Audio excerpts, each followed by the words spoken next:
knows about Anita Hill. The sexual harassment storm around Clarence Thomas is intensifying. I trust that the Senate will confirm this able man promptly. Once it gets subpoenaed, I knew what I had to do. I'm going to tell what happened to me. She had no idea that she was walking into the political lion's den. You swear to tell the whole truth and nothing but the truth to help you God? I do. I can only imagine how difficult it must have been with her testifying. It was unusual in how graphic the details were. He measured his penis in terms of length. And strange. The name that was referred to was Long Dong Silver. I think they were trying to trip her up. I was on trial. I've got statements from people that know her saying, watch out for this woman. The issue became my character. It didn't occur to her that an opposition campaign would be waged. Bomb threats, my house, sexual violence. Why would someone make up this story? This wasn't about the truth. They were humiliating her. This hearing is a circuit, a high-tech lynching for uppity blacks. They didn't want to appear to be going after a black man who said, I didn't do it. These conversations, did he say, I have great physical capability and attributes, or was he more graphic? He was much more graphic. There were a lot of facts that they didn't want the public to know. This is an important issue, and the dialogue should not stop here. To any victim of sexual harassment, the message is nobody's going to take you seriously, not even the United States Senate. You are not drawing a conclusion that Judge Thomas sexually harassed you. Yes, I am drawing that conclusion. That is well, then my... I don't understand.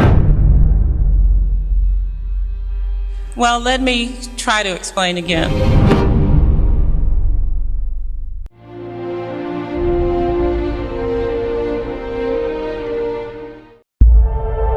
Professor Hill, Judge Thomas, please stand to be sworn in. During the fall of 1982, Judge Thomas began to use work situations to discuss sex. I could not keep silent. Is it true? Is the story true? I deny every allegation against me today that suggested that I, in any way, ever, harassed Anita Hill. This is a circus, national disgrace. And from my standpoint, it's a high-tech lynching. This is political theater, and Thomas just performed. He is not the victim. My friends' jobs are being threatened. My reputation is ruined. I'm a black man in America. This is a very different thing for me. I treated her the same way I treat other people. It's nonsense. Maybe someone is putting her up to this. Buckle up your guts, pal. How could you allow this sort of reprehensible conduct to go on? I was afraid of retaliation. Why would you ever speak to a man like that the rest of your life? This president has total faith in his nominee. You're not going to believe this. There's another woman. We need to depose her. You got me bringing up a bunch of bogus dirt. Stop it. Why are you doing this? Because I believe you. I had to tell the truth.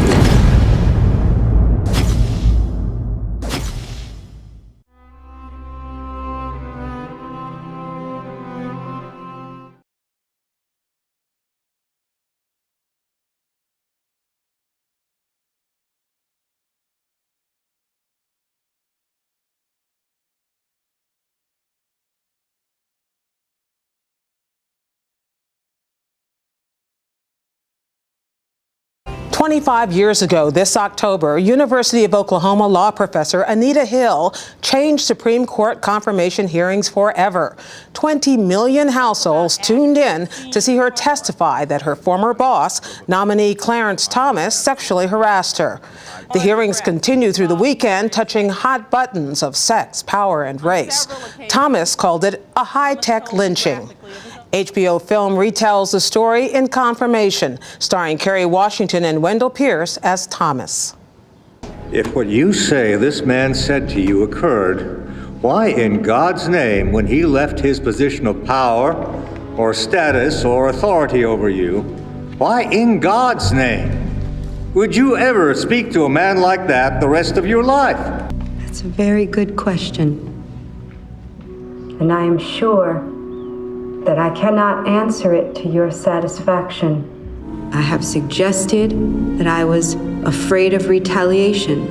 I was afraid of damage to my professional life. I believe that you have to understand that this kind of response is not atypical, and I can't explain it. It takes an expert in psychology to explain how that can happen. But it can happen, because it happened to me. Anita Hill, now a professor of law at Brandeis University, joins me now. You said you watched this film about a week ago.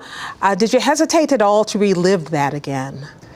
Well, I've relived it on other occasions, and so this wasn't the first time. There was a documentary a couple of years ago. It was called Anita. It was called Anita, and it's still hard, but I know it's important, and it's something that I was willing to do because I really wanted to know how HBO was going to tell the story.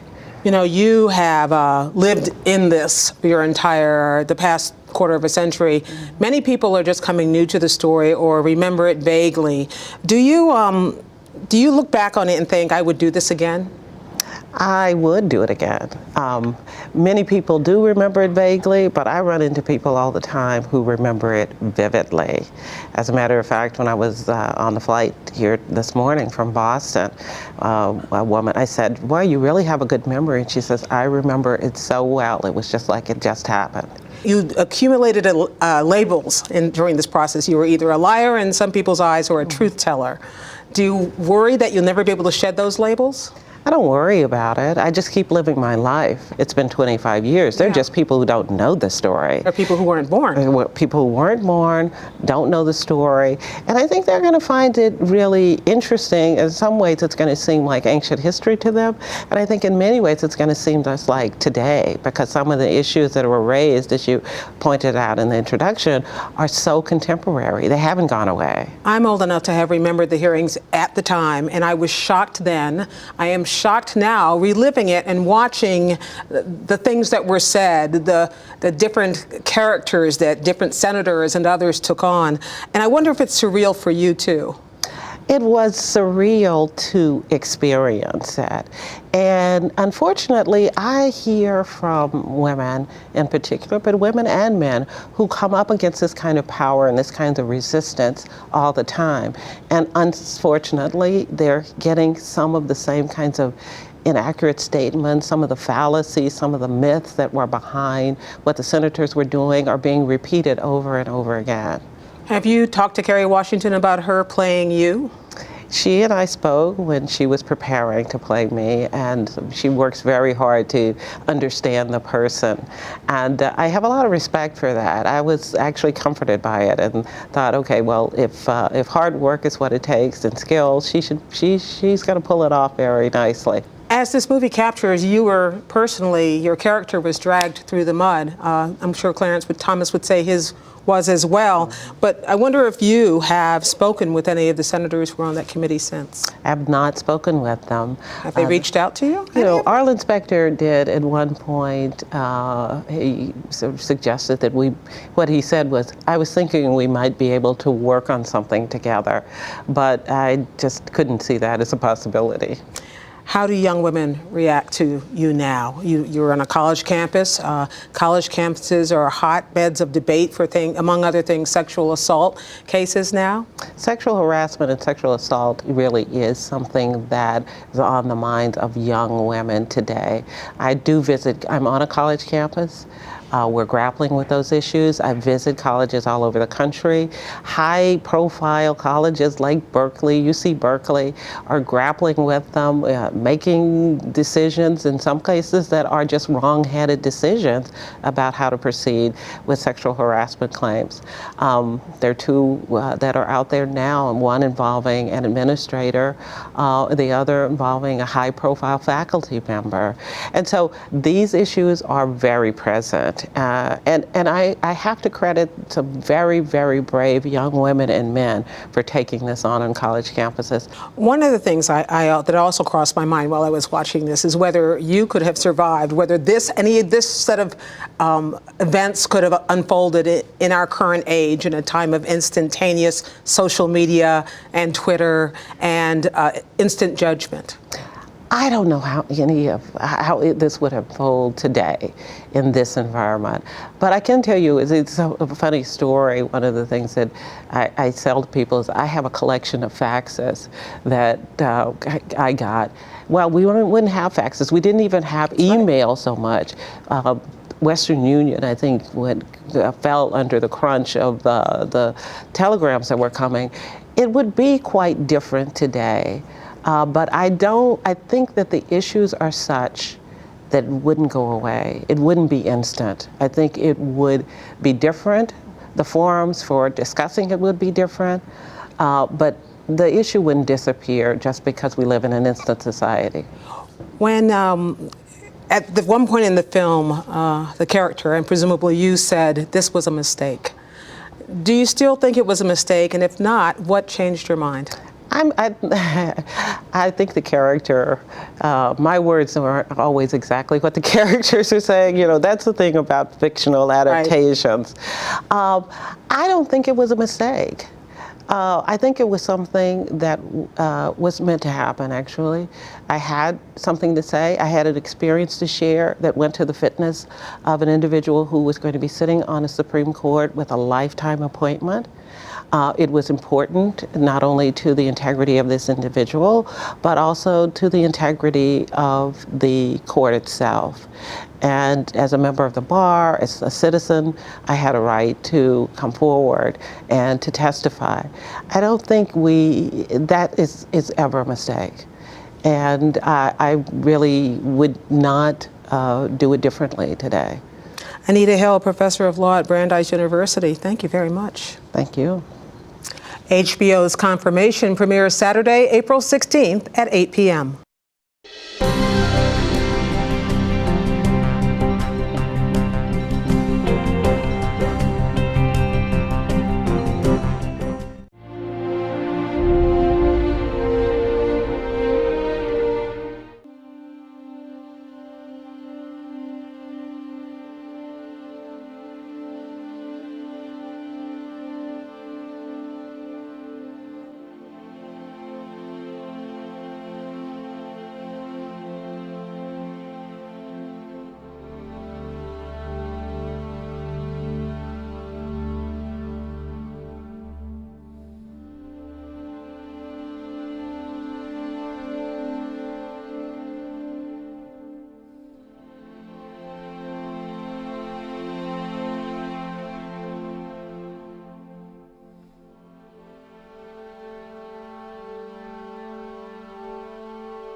President Trump really dislikes these judges.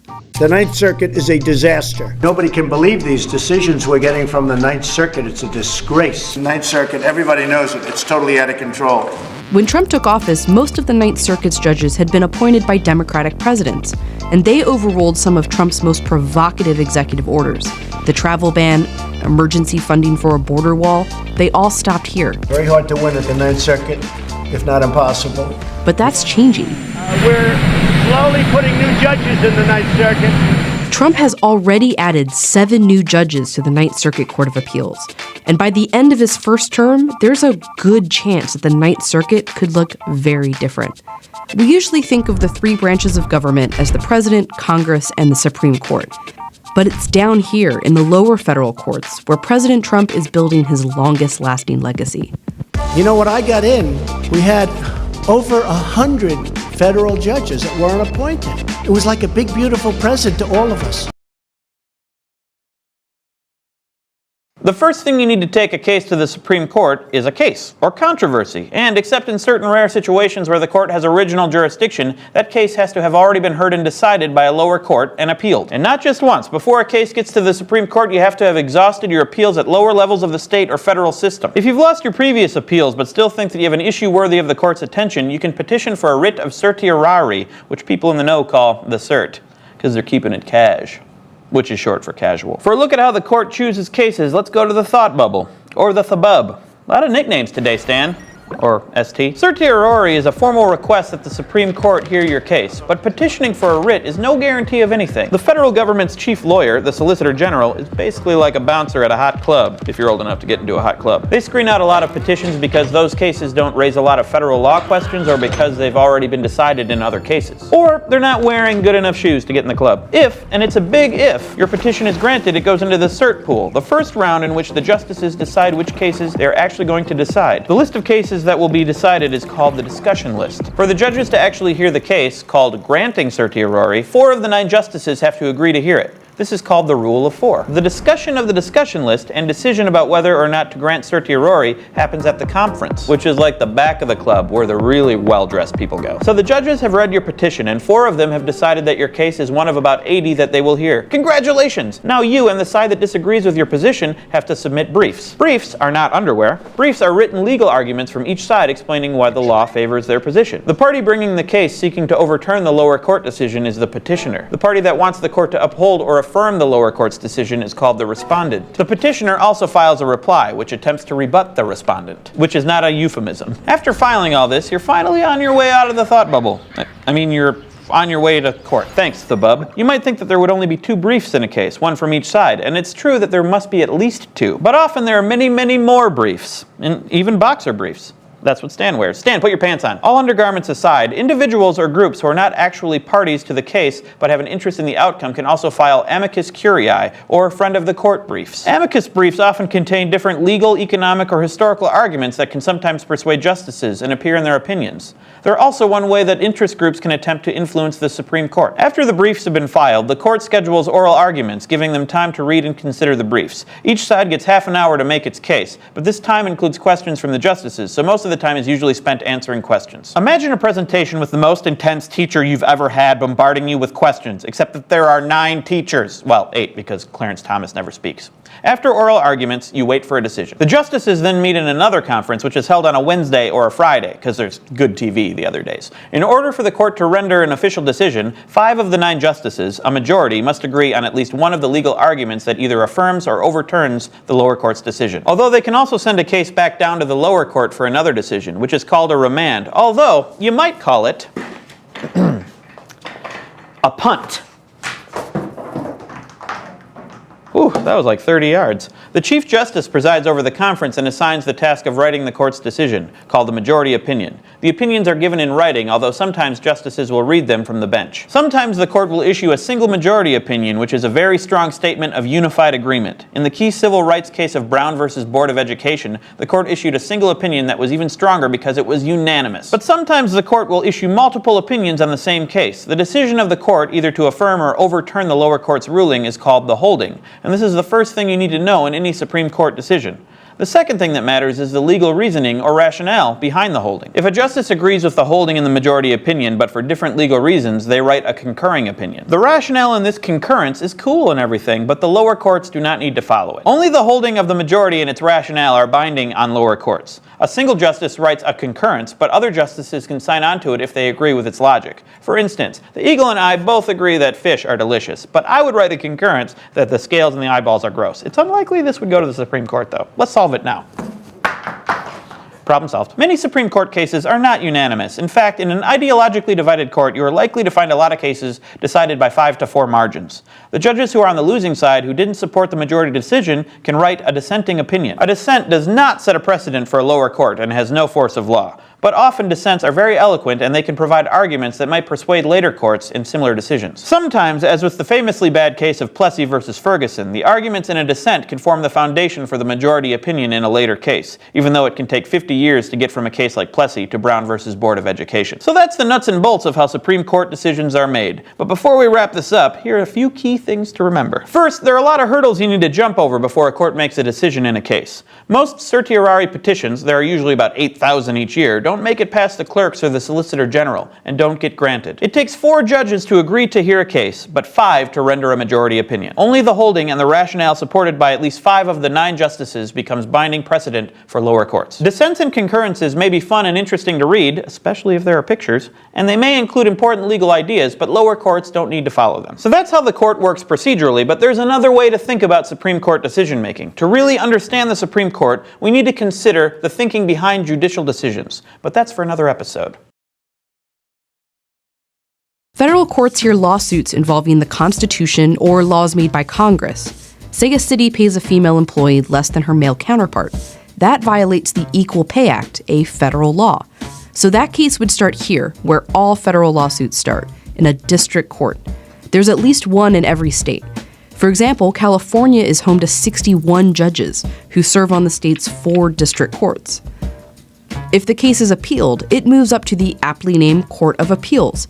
It's made up of 13 circuit courts, and they each hear cases from different parts of the country. So a case that started in California will move up to the Ninth Circuit Court because they hear cases from the western part of the US. If it's appealed again, it'll go to the Supreme Court. But they only hear less than 100 cases a year. The circuit courts, they hear 50,000. For most federal cases, these judges give the final precedent-setting ruling. They're kind of a big deal. And every single judge here is nominated by the president and serves for life. Now here's a chart showing how many circuit court judges a president confirmed by what time in their presidency. There's Ronald Reagan's, and this is George H.W. Bush's, Bill Clinton, and George W. Bush. All pretty consistent, right? Now here's Barack Obama's. Look how it totally flatlines in his last 2 years. That's because all federal judges are nominated by the president, but then have to be confirmed by a vote in the Senate. And after the 2014 election, Republicans gained control in the Senate, and Mitch McConnell stopped holding votes on nearly all of Obama's court picks, from the Supreme Court all the way down to the district courts. So when Trump took office, not only did he have a ton of vacant seats to fill, he had a Republican-controlled Senate to help fill them, quickly.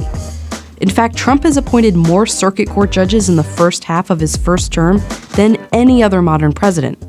But his judges are different. This is where all the judges nominated by each president fall on a scale between liberal and conservative, determined by their past political donations. And here's the median score for those judges. You can see that appointees on both sides have moved further to the left and right of their party's medians. But Trump's median pick is more conservative than Obama's was liberal, and more conservative than his Republican predecessors. And if you look at the ideological distribution of judges appointed by previous presidents, you can see tails at either end. Both Republican and Democratic presidents appointed some judges that leaned the other way, but Trump, not really. Traditionally, presidents need to work with the Senate. If a judgeship opens up in, say, Texas, the nominee would need the approval of the Texas senators. No approval, no vote. It makes presidents compromise with the opposite party and prevents them from stacking the courts with super partisan judges. That's why these past presidents had to have a spectrum of judges.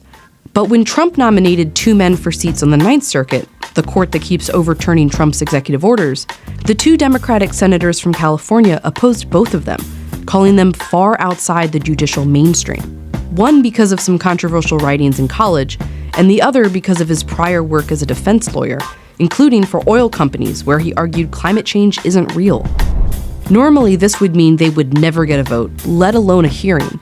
But Republicans aren't honoring the century-old informal rule, and judges are being confirmed without the support of either home state senators, including those 2 on the 9th. Trump has now appointed 7 new judges to the Ninth Circuit, 1 because Obama's nominee wasn't allowed a vote, and 4 without the approval of home state senators. He's expected to appoint at least 2 more judges before his first term is over. This is what the circuit courts looked like when Trump became president at the beginning of 2017. And here's how the courts look halfway through 2019. It's expected that every president gets to have an impact on the federal courts. That's normal. But Trump only got to fill these seats because of McConnell's refusal to hold a vote on Obama's picks. None of these Trump picks had the support of both senators from their home state. And as a group, Trump's picks are more conservative than his Republican predecessors. In 2018, Mitch McConnell laid out his goals for the federal judiciary in a radio interview. Appointing and confirming these strict constructionists to the courts who are in their late 40s or early 50s, and we're making a generational change in our country that will be repeated over and over and over down through the years. And his plan is working.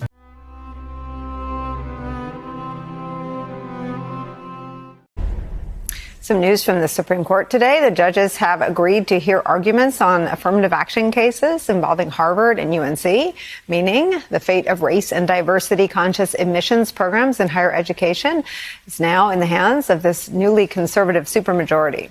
It is not unrelated to another Supreme Court story about Ginny Thomas. She is, of course, the wife of Supreme Court Justice Clarence Thomas. Jane Mayer writes in The New Yorker that Ms. Thomas's website lists the National Association of Scholars, which filed an amicus brief in the lawsuit against Harvard among her, quote, endorsed charities. It is just one of the striking number of conservative pressure groups that Ms. Thomas has garnered leadership roles within or support from.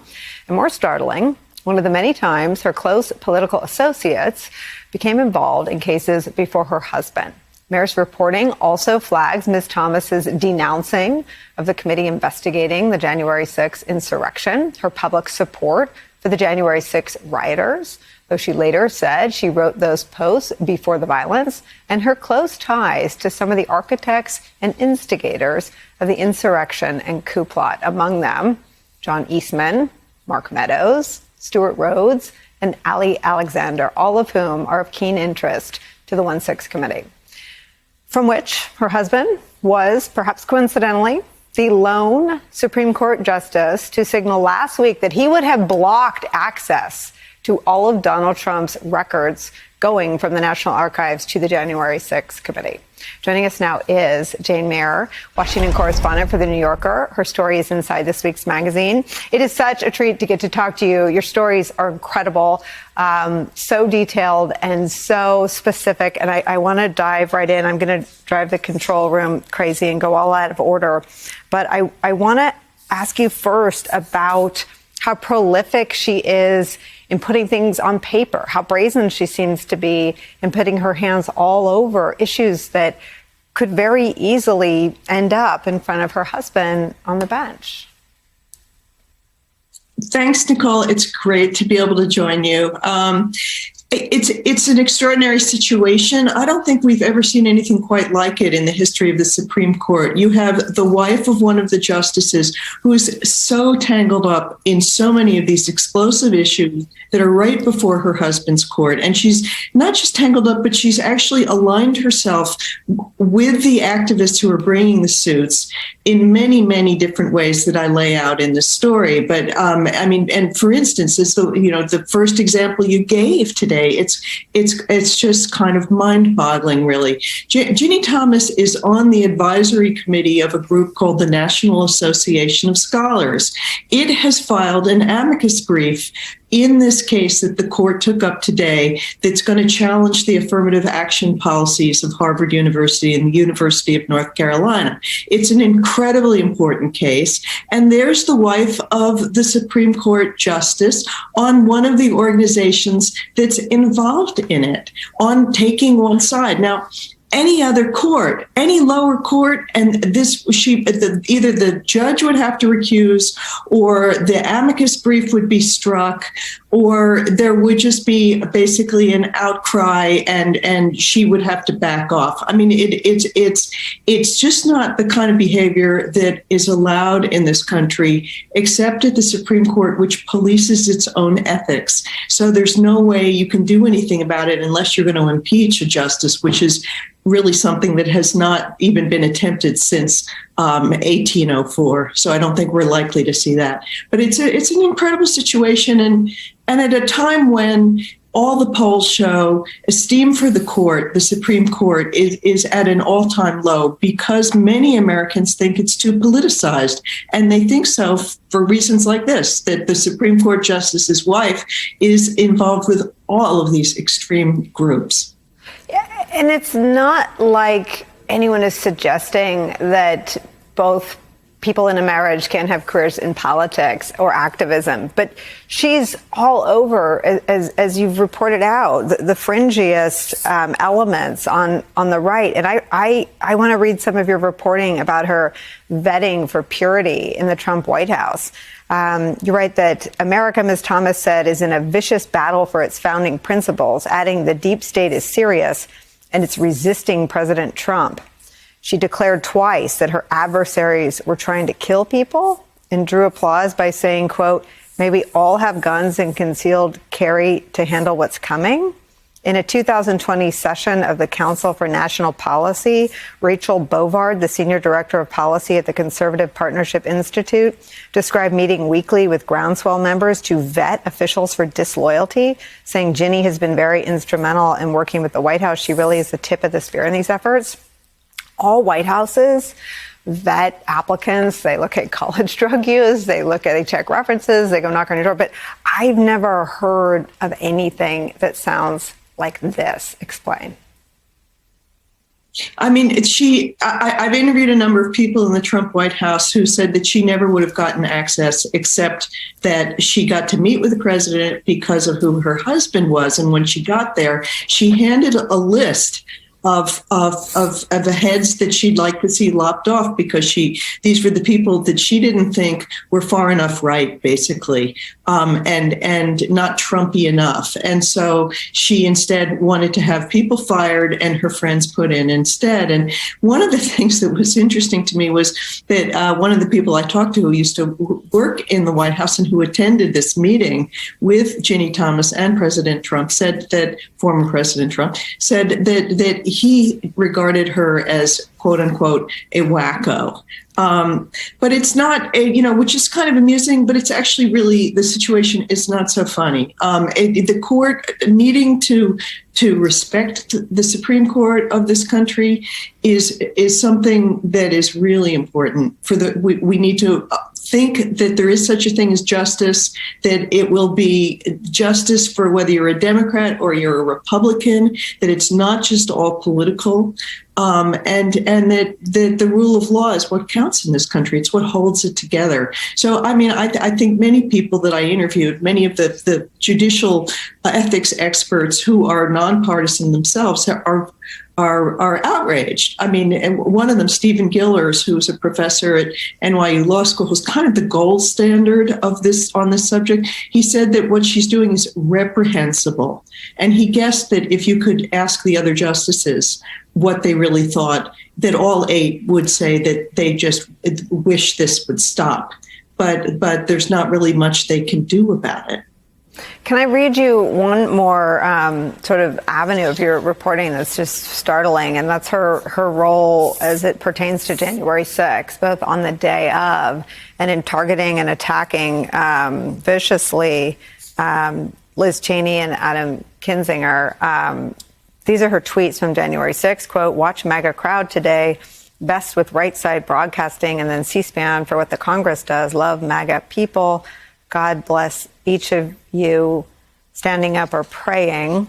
And then she wrote a letter, her group wrote a letter seeking to have Kevin McCarthy remove Liz Cheney and Adam Kinzinger from all of their committee assignments. Liz Cheney obviously already stripped of leadership. You write this, a current member of the Conservative Action Project told me that Ginny Thomas is part of the group, not because of her qualifications, but because she's married to Clarence. The member asked to have his name withheld because he said Ginny is volatile and becomes edgy when challenged, adding the best word to describe her as tribal. You're the part of her group or you're the enemy. So this volatile and tribal, edgy person is now calling the shots with Kevin McCarthy about stripping Cheney and Kinzinger of their committee assignments. Does she hold sway with someone like Kevin McCarthy? Listen, I mean, the thing is, and I can tell you from interviewing people, Clarence Thomas, and it's true of any of the justices, have unbelievable power in this country. A lot of people were very afraid of saying anything on the record about it because these are enormously powerful people, the Supreme Court justices, and nobody wants to be seen crossing the wife of one of them, yet they're appalled and worried about it, worried because it undermines the authority of the court. I mean, and for instance, that bit that you just quoted from the letter that she signed, an open letter, basically saying that the January 6th Congressional Select Committee is illegitimate and has no right to question people. That was the issue that was in front of the court right as she was speaking out on it publicly. Mm-hmm. It was the issue her husband was hearing about whether or not that committee had the authority to access former President Trump's papers. And it will hear more issues that come out of litigation from the January 6th uprisings. So it's a thumb on the scale in a way that seems entirely inappropriate to anybody who looks closely at it.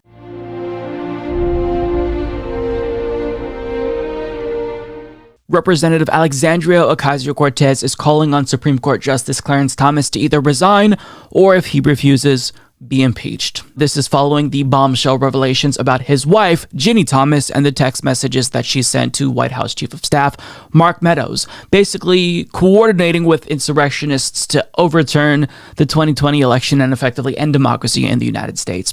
Now, we're going to get to what AOC said specifically, but first I want to explain why this call for impeachment or resignation is the only logical conclusion because of the threat that Clarence Thomas poses to democracy.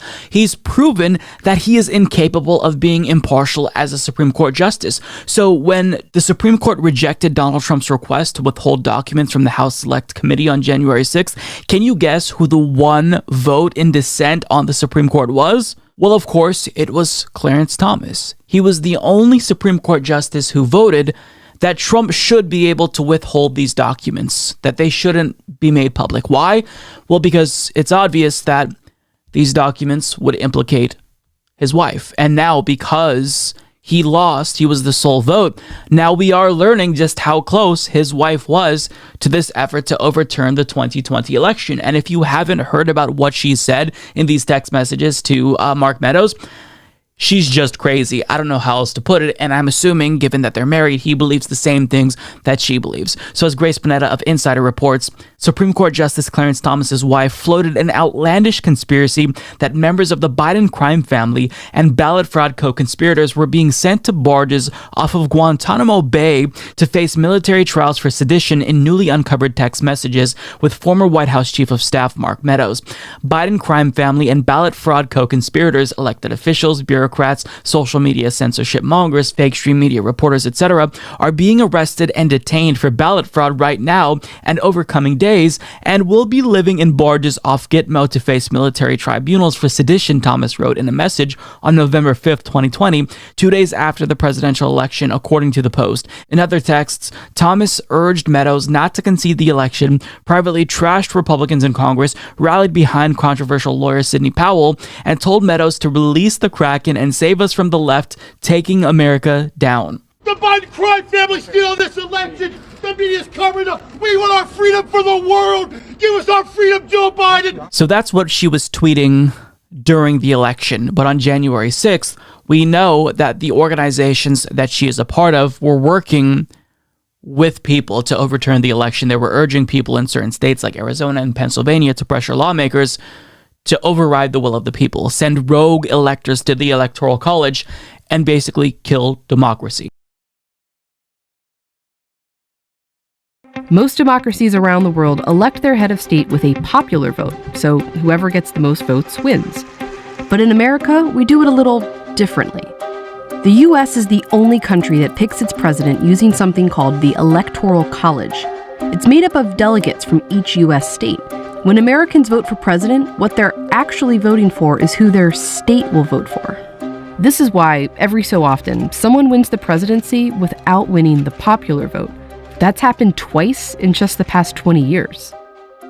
The majority of Americans do not like the system, and haven't for a long time. Both political parties have made attempts to get rid of it. So why does the US still use the Electoral College? And who actually benefits from it?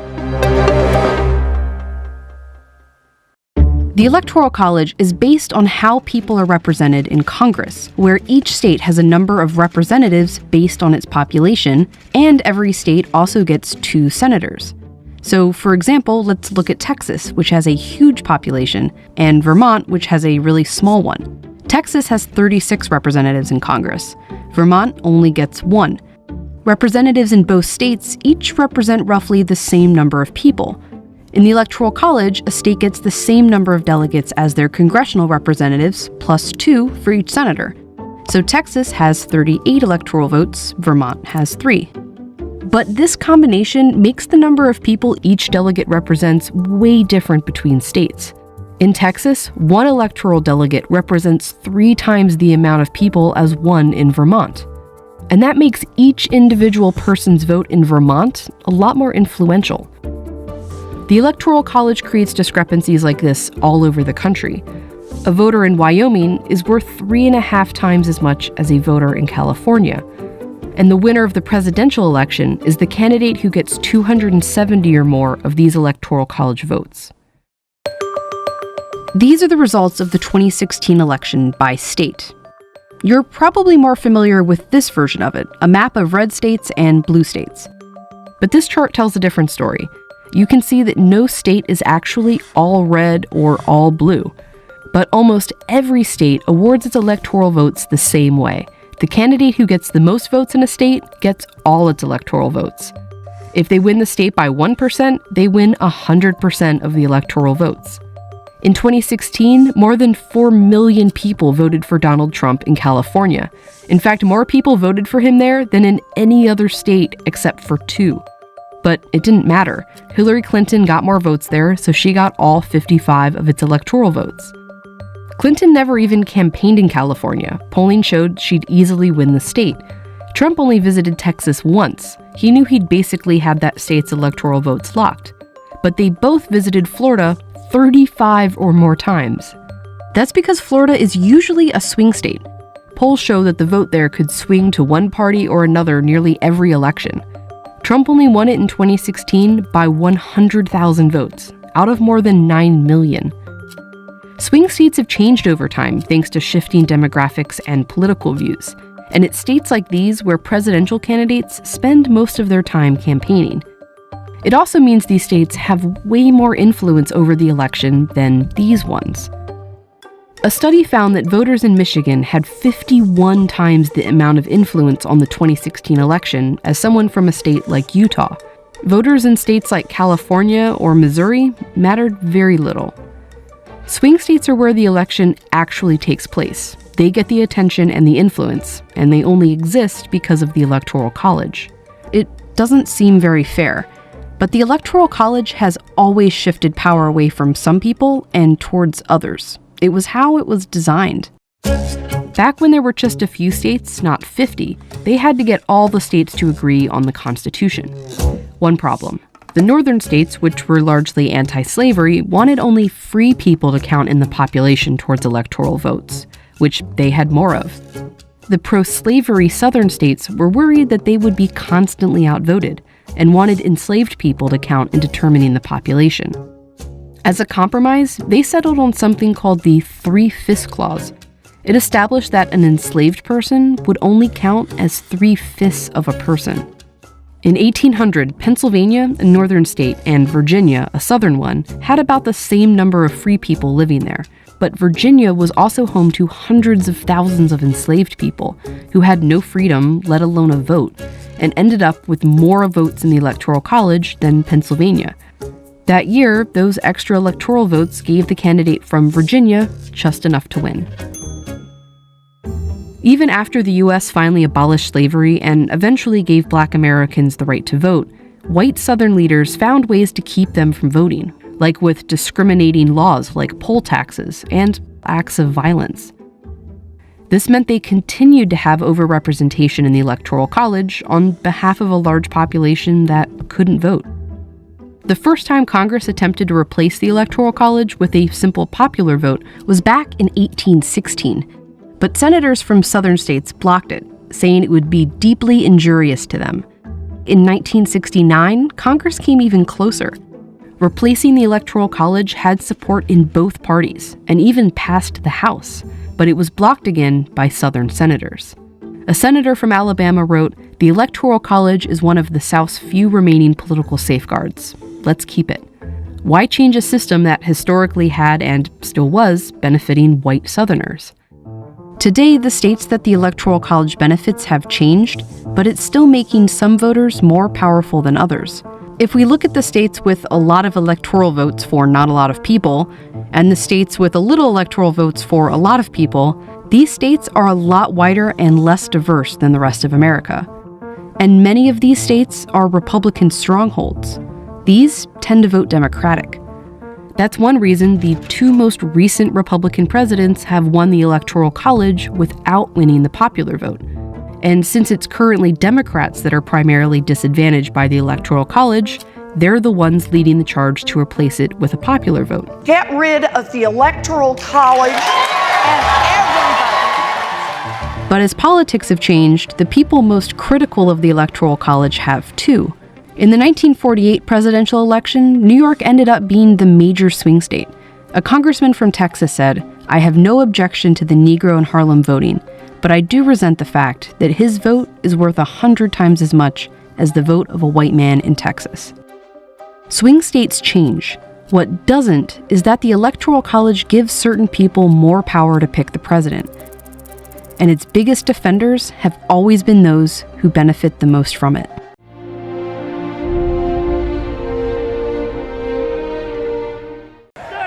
USA! USA! 1 year ago today, Trump supporters from across the country gathered in the nation's capital to protest Congress's certification of the 2020 presidential election results. To use a favorite term that all of you people really came up with, we will stop the steal. At a rally near the White House, President Trump spoke to a crowd estimated in the thousands, everyone from ordinary Americans to conspiracy theorists to members of right-wing extremist groups. We will never give up. We will never concede. Trump repeated the lie that the election was stolen, urging his supporters to march to the Capitol and fight. You'll never take back our country with weakness. We fight like hell. And if you don't fight like hell, you're not going to have a country anymore. Around 1 p.m., as Trump is wrapping up his remarks in the park, the day turned violent. A group of his supporters on the western side of the Capitol confront the handful of police guarding the barriers and force their way through. Moments after Mr. Trump finished his more than hour-long speech, thousands of protesters streamed from that rally site and walked this route, down Pennsylvania Avenue, directly to the U.S. Capitol grounds. Several people told us that day they expected Vice President Pence to overturn the 2020 election results. What needs to happen today is Vice President Pence needs to not open the 7 state electors' envelopes for the states that I mentioned. Set them aside and send it all back to those state legislatures. We're going to stop this steal from happening because if we don't, nobody's ever going to vote again. There's not going to be any integrity in our voting systems. As the crowd grows, clashes between Trump supporters and Capitol police officers, clearly outnumbered, intensified. We're not going to take it anymore. This is our country. This Outside, the Capitol's West Front became a battleground. Inside, the joint session of Congress to certify election results was underway. The traditionally ceremonial process is upended by Republicans, led by Representative Paul Gosar of Arizona and Senator Ted Cruz of Texas, challenging Trump's loss, sending lawmakers to their separate chambers to debate. What does it say to the nearly half the country that believes this election was rigged if we vote not even to consider the claims of illegality and fraud in this election? Meanwhile, around 2 p.m., the east side barricades are breached. Here's what I saw from outside the Capitol. Half an hour ago, vehicle barriers that had been set up about 100 yards away or so from the Capitol were first breached by a group of protesters. Capitol Hill police retreated a little bit more. Then hundreds more protesters started to stream up this walkway in front of the Capitol. It is a remarkable scene. On the West Front, the mob tore down scaffolding, battled their way through the last line of police defense, and broke into the Capitol building itself. NewsHour congressional correspondent Lisa Desjardins was inside the building reporting live as it happened. Judy, there are protesters. Protesters have now broken into the U.S. Capitol. And it will stand in recess until the call of the chair. The Senate was called into recess and evacuated. The mob of Trump supporters roamed the historic halls, damaging property and searching for lawmakers. Security footage captured the moment Capitol Police Officer Eugene Goodman shuttled Republican Senator Mitt Romney of Utah to safety before running ahead to divert the approaching mob away from the Senate chamber. Rioters came within 100 feet of Vice President Mike Pence, whose security detail took him to safety from an office near the Senate. While this was happening, at 2:24 p.m., Trump tweeted from the White House, criticizing Pence for not having, quote, the courage to do what should have been done. Remarkably, the House was still in session when rioters attempted to break into that chamber. A police officer shot Ashley Babbitt, an Air Force veteran from California and QAnon conspiracy theorist, as she and a crowd tried to break into the rear of the chamber where some lawmakers were still sheltering. According to an analysis from the New York Times, rioters breached the Capitol in at least 8 different places. They entered the Rotunda, Statuary Hall, and the Senate chamber. Some broke into the offices of lawmakers, including House Speaker Nancy Pelosi's. Law enforcement arrived to clear a hallway above Statuary Hall, where NewsHour correspondent Lisa Desjardins was sheltered. But I do hear shouting as police seem to one by one be taking down the protesters, telling them to get on the ground, trying to control the situation. Democratic Senator Patty Murray from Washington State spoke with Judy Woodruff about hiding in her office with her husband that day. And we heard somebody saying, we saw them, they're in one of these rooms. And they were pounding on our door and trying to open it. And my husband sat with his foot against the door, praying that it would not break in. Meanwhile, outside, as the crowds grew, so did the violence.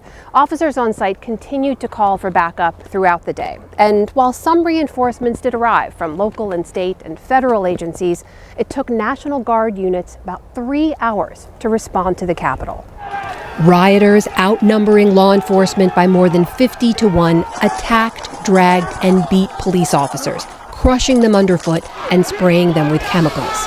They began to beat me with their fists and with what felt like hard metal objects.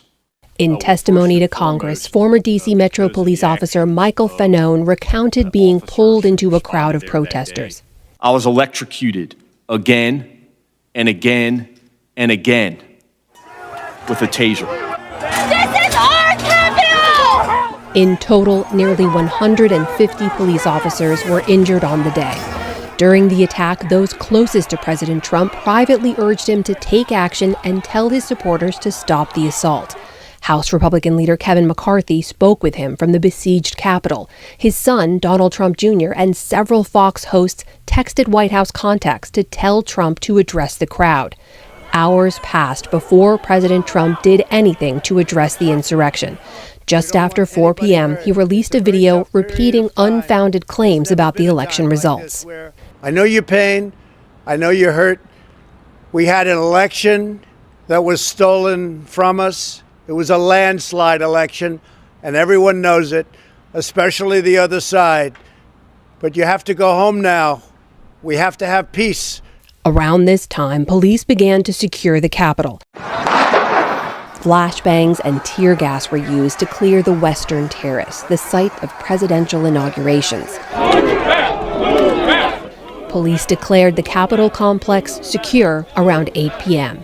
To those who wreaked havoc in our Capitol today, you did not win. In the early hours of the next day, January 7th, Congress finished certifying the election results. Some Senate Republicans withdrew their initial objections. The chair declares the joint session dissolved. A Capitol police officer, Brian Sicknick, suffered 2 strokes and died that evening. In the days and months following the attack, 4 police officers who were on duty died by suicide. More than 720 people have been arrested and charged with crimes linked to January 6th. The physical destruction of that day has since been cleaned up, but questions of how to repair the deeper damage to our democracy remain. For the PBS NewsHour in Washington, I'm Amna Nawaz.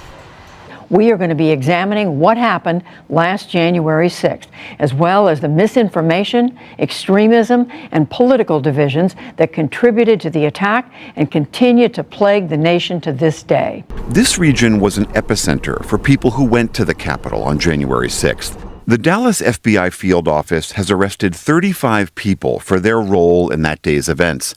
That's among the highest numbers of any field office in the country.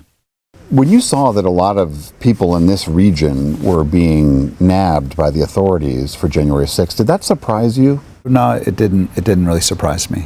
We have seen a pretty dramatic change and shift over the last 5 years. I think that politicians, somehow keyed into the idea that divisiveness and demonizing the other side created more of a frenzy. How are you? George Fuller is the mayor of the North Texas city of McKinney. He's pushed back on the various lies and conspiracies that animated so many people here to go to the Capitol. The main one, the repeatedly debunked fantasy that Donald Trump won the election.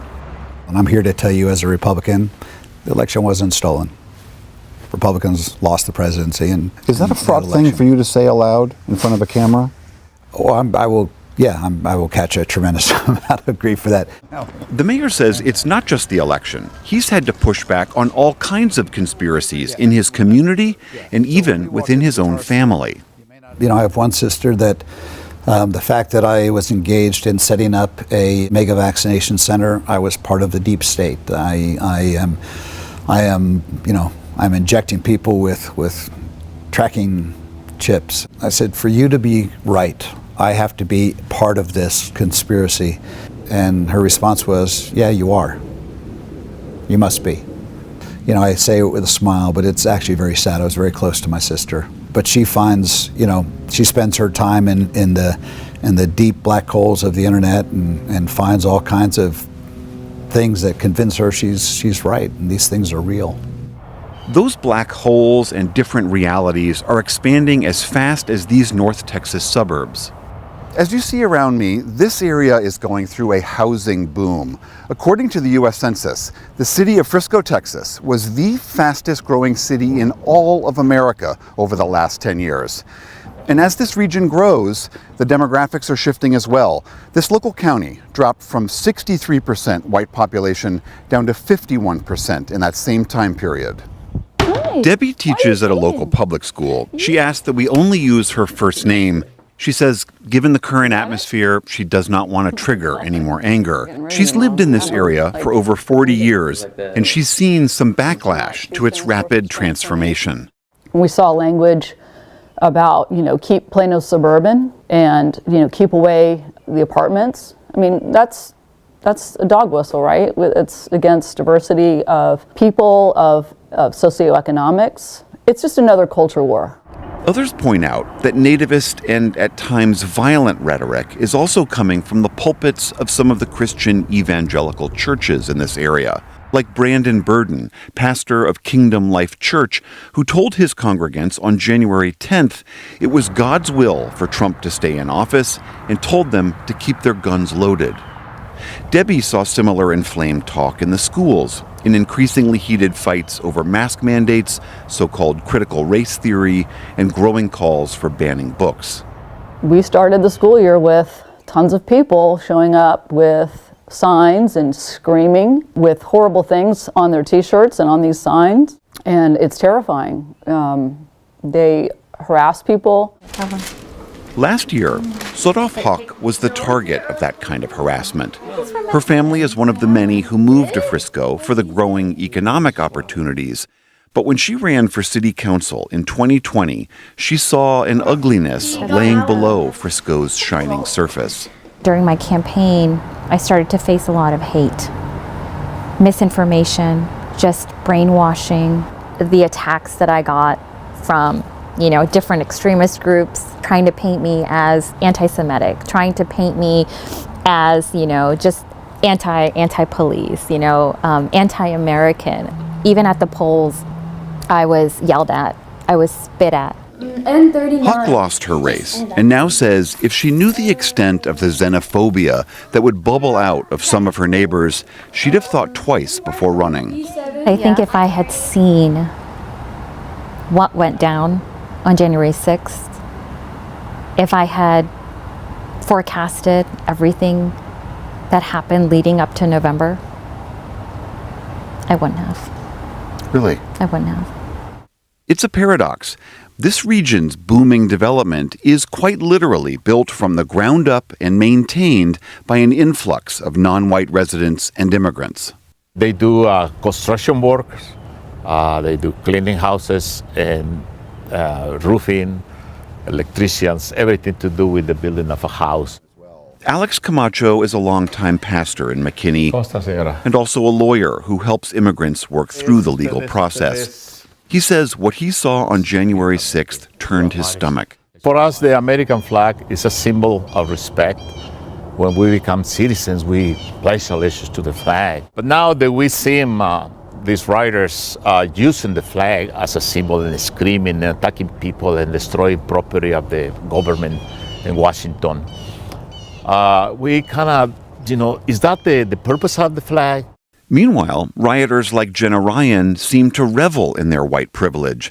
She said, "Sorry, I have blonde hair, white skin, a great job, a great future, and I'm not going to jail." In fact, Ryan reported to prison right before Christmas for a 60-day sentence.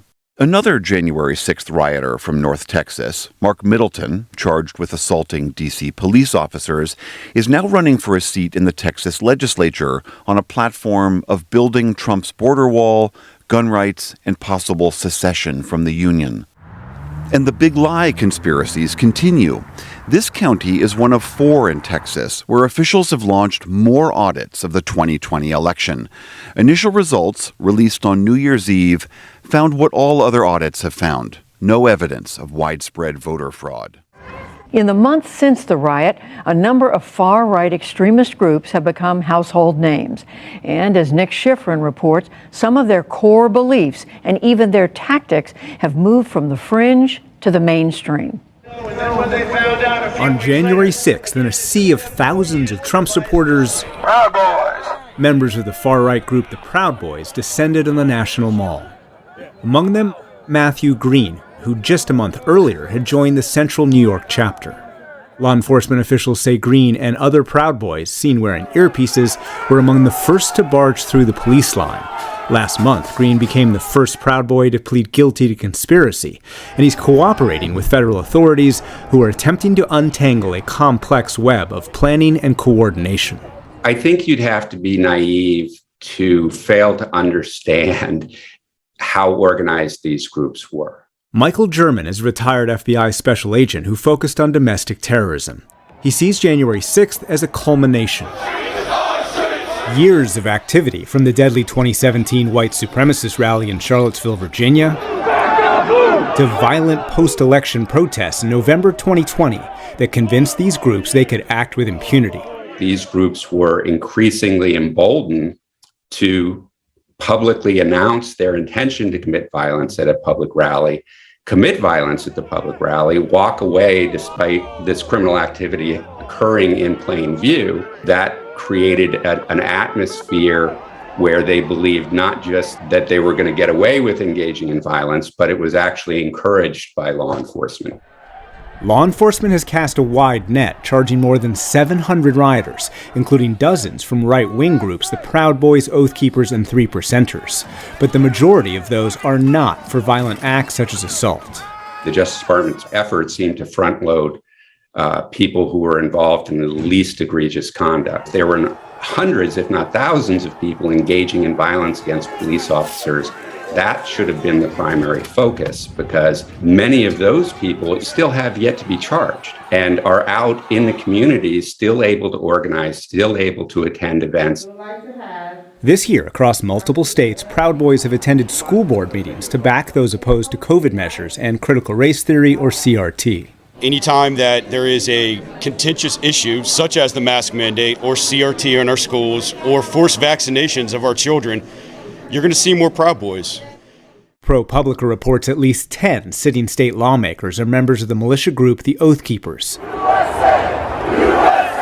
Experts say an insurrectionist mentality is becoming normalized and more popular. The attack on the U.S. Capitol nearly 1 year ago was based on a big lie about election fraud in 2020 and the hope of supporters for former President Trump that they could stop the certification of electoral vote results. But starting that day, there has been a new misinformation campaign to recast, downplay, and misrepresent the events that unfolded at the Capitol. Amna Nawaz reports. They broke through barricades, assaulted police, smashed their way into the Capitol, and sent lawmakers into hiding. Yet even as the attack was playing out, there were already alternative narratives being spun about who was to blame. There are some reports that Antifa sympathizers may have been sprinkled throughout the crowd. Possibly Antifa insurrectionists possibly could have infiltrated some of these movements and maybe instigated some of this. The Washington Times has just reported some pretty compelling evidence from a facial recognition company showing that some of the people who breached the Capitol today were not Trump supporters. They were masquerading as Trump supporters and, in fact, were members of the violent terrorist group Antifa. Yeah, in the first hours and days afterward, you could see Trump and his allies and supporters sort of groping for what the appropriate narrative was. David Graham is a staff writer at The Atlantic magazine. So on the one hand, you had Trump, coming out with his video on the day of saying, "We love you, but now go home." But you also saw people saying, "Oh, this is agitators, it was Antifa, it was Black Lives Matter." That despite contemporaneous texts between pundits on Fox and the White House showing they thought Trump supporters were responsible. When subsequent arrests confirmed that publicly, the narrative on the right shifted to downplay the violence that day. Here's former President Trump on Fox in March. Right from the start, it was zero threat. Look, they went in, they shouldn't have done it. Some of them went in and they're hugging and kissing the police and the guards. There was no insurrection, and to call it an insurrection, in my opinion, is a bold-faced lie. Republican Congressman Andrew Clyde at a hearing in May. If you didn't know the TV footage was a video from January the 6th, you would actually think it was a normal tourist visit. I mean, strange to see somebody like Congressman Andrew Clyde, of Georgia, who we saw in videos and footage from January 6th helping to bar the doors, suddenly saying, well, these were just tourists, they were walking through. Another recurrent theme, shifting focus away from January 6th and towards protests for Black Lives Matter the year before. Republican Congressman Clay Higgins of Louisiana. 19 people died during BLM riots last year. Hundreds and hundreds were injured. 2,000 police officers were injured from BLM riots last year. Voices on the right have also recast those awaiting trial for their part in the attack as political prisoners. Here's Republican Congressman Paul Gosar of Arizona last month. These are dads, brothers, veterans, teachers. All political prisoners who continue to be persecuted and endure the pain of unjust suffering. So too with the death of Ashley Babbitt, the Air Force veteran shot by Capitol Police as she attempted to breach the Speaker's lobby. Here's Republican Representative Jody Hice of Georgia in May. In fact, it was Trump supporters who lost their lives that day, not Trump supporters who were taking the lives of others. Former President Trump reinforced that in a July interview on Fox. Who was the person that shot an innocent, wonderful, incredible woman, a military woman? The idea that they were all motivated by these good intentions. They believed the election was stolen, which of course was false. It was a lie that had been peddled to them by the president and many of his allies. But they were going in and they wanted to stand up for what was right. That they were sort of like the American revolutionaries or like, the Confederate rebels who wanted to really uphold the best of the Constitution. In an October piece in The Atlantic, Graham explored this idea, how those who committed criminal acts to stop a democratic process have been recast by the far right as heroes, patriots, and martyrs for a just cause, much like the Confederate soldiers celebrated by the mythology of the lost cause. The fact that those people are referred to by some in these circles as patriots, what does that do to the narrative? It makes them into the heirs of what was right. It turns something that was one of the darker moments in American history into one of the brighter ones, into a moment of unity and rebellion against what's wrong and standing up for what's right, which I think is really dangerous. If we can turn something that's an assault on a constitutional process into a moment of triumph and a moment of a sort of lodestar for what's to come, I think that doesn't bode well for American democracy. These efforts could be working. An NPR NewsHour Marist poll conducted last month showed a sharp partisan divide over how Americans view what happened on January 6th, the legitimacy of investigations into it, and decreasing blame for President Trump, even as the former president continues to push the lie at the heart of January 6th. The durability of that lie, where does that fit into sort of the larger misinformation campaign, the very thing that brought people out on January 6th in the first place? Well, it's essential to the legitimacy of Trump as a political actor today. If he's somebody who had the election stolen from him, that makes him still a sort of heroic figure and a more legitimate leader, perhaps, than Joe Biden in the eyes of his supporters.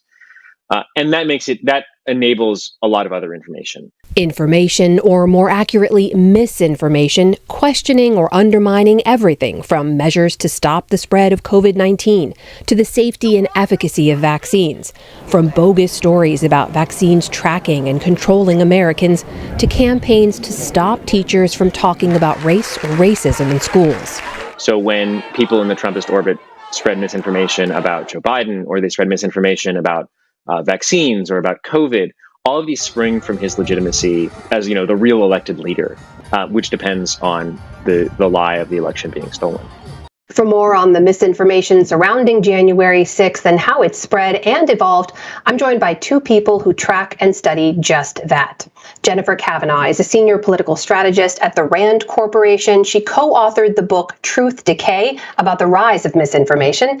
And Claire Wardle is the U.S. director of First Draft. That's a nonprofit that tracks misinformation online. Welcome to you both, and thank you for being here. Claire, I'll begin with you. As we just saw immediately after the Capitol attack, there were already alternative narratives being spun despite live pictures, live reports, people seeing it in real time. In our latest NewsHour NPR Marist poll, it shows a divide on how Americans saw that day. 89% of Democrats say January 6th was an insurrection, was a threat to democracy, but only 10% of Republicans agree with that.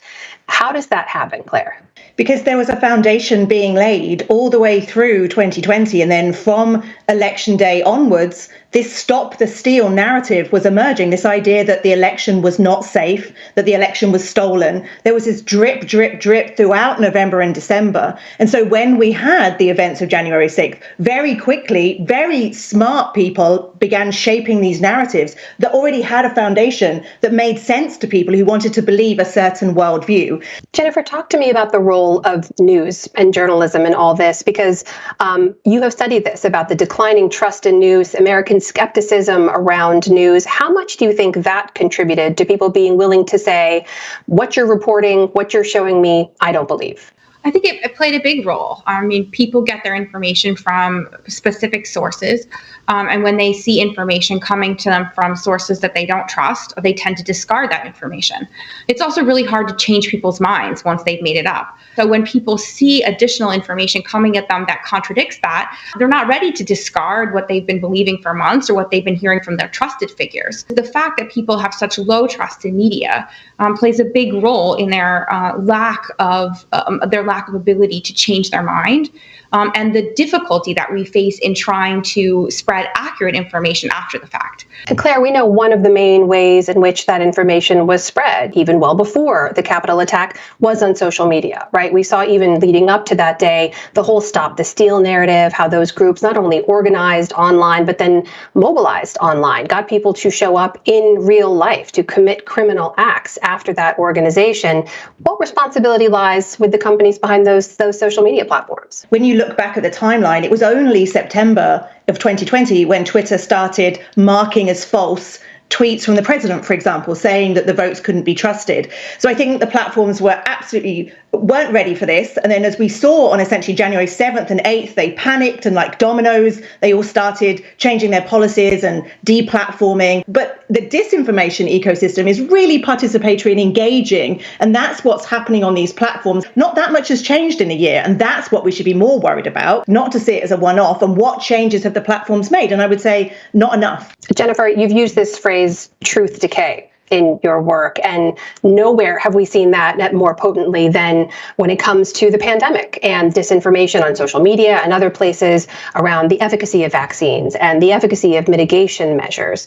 And these are all things that are backed by science. They're backed by data. But as you lay out, there's declining trust in those two things. So can that decay, as you lay it out, can it be reversed? Well, the challenge is that disinformation tends to have an emotional component. As Claire described, as participatory. It becomes part of the believer's identity. Trying to reverse the decay, as you described it, is not simple. It's very, very challenging because you're actually having to break into people's worldview and change how they see the world. This is a challenge for a whole range of stakeholders. Social media companies are one, researchers and scientists are another. How do we make data, whether it's about vaccines or COVID or election integrity, how do we make that data, that narrative compelling to people who are not inclined to believe it? One piece of that is thinking about who provides the messages. There's a concept of strategic messengers, trusted people within communities that are vulnerable or at risk for believing conspiracies and disinformation. Election integrity is one of those cases where identifying allies within the communities that are vulnerable to that information is a challenge. And I don't think it's a challenge that has been addressed yet, which is why the conspiracies and disinformation around the 2020 election continue to thrive. Claire, you've also done some work on this about how people can arm themselves, right? How they can outsmart misinformation or disinformation campaigns, whether it is around elections or political candidates or vaccines or the pandemic. What are some of those tactics? What should people know?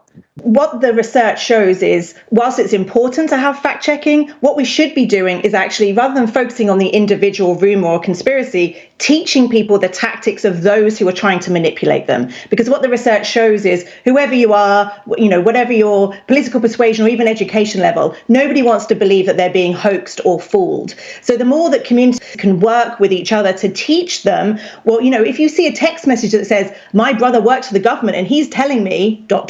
an anecdote, as Jennifer just said, that in itself, teaching people, well, just be a little bit more savvy about that, because that's a known tactic. So the more we can teach people tactics and techniques, rather than waiting for the rumor and then kind of playing whack-a-mole, we're actually seeing the research shows that's a much more effective way of building the resilience that means that when they see misinformation, they're more likely to identify it as that. Claire, I have to ask, after all the work you've done, and Jennifer, I'll ask the same thing of you, with misinformation and disinformation so prolific, now being pronounced and perpetuated from even the highest office in the land at times, do you have hope that that can be brought back under control? I still have hope, otherwise I wouldn't get up every day. But I think what we have to realize is this is a very long game. I'd say, this is the battle of our lives for the next 20 to 30 years around climate, elections, vaccines, health. And we need to start thinking that this is a long game. There's no quick fix. We can't just shift the Facebook algorithm and make it all go away.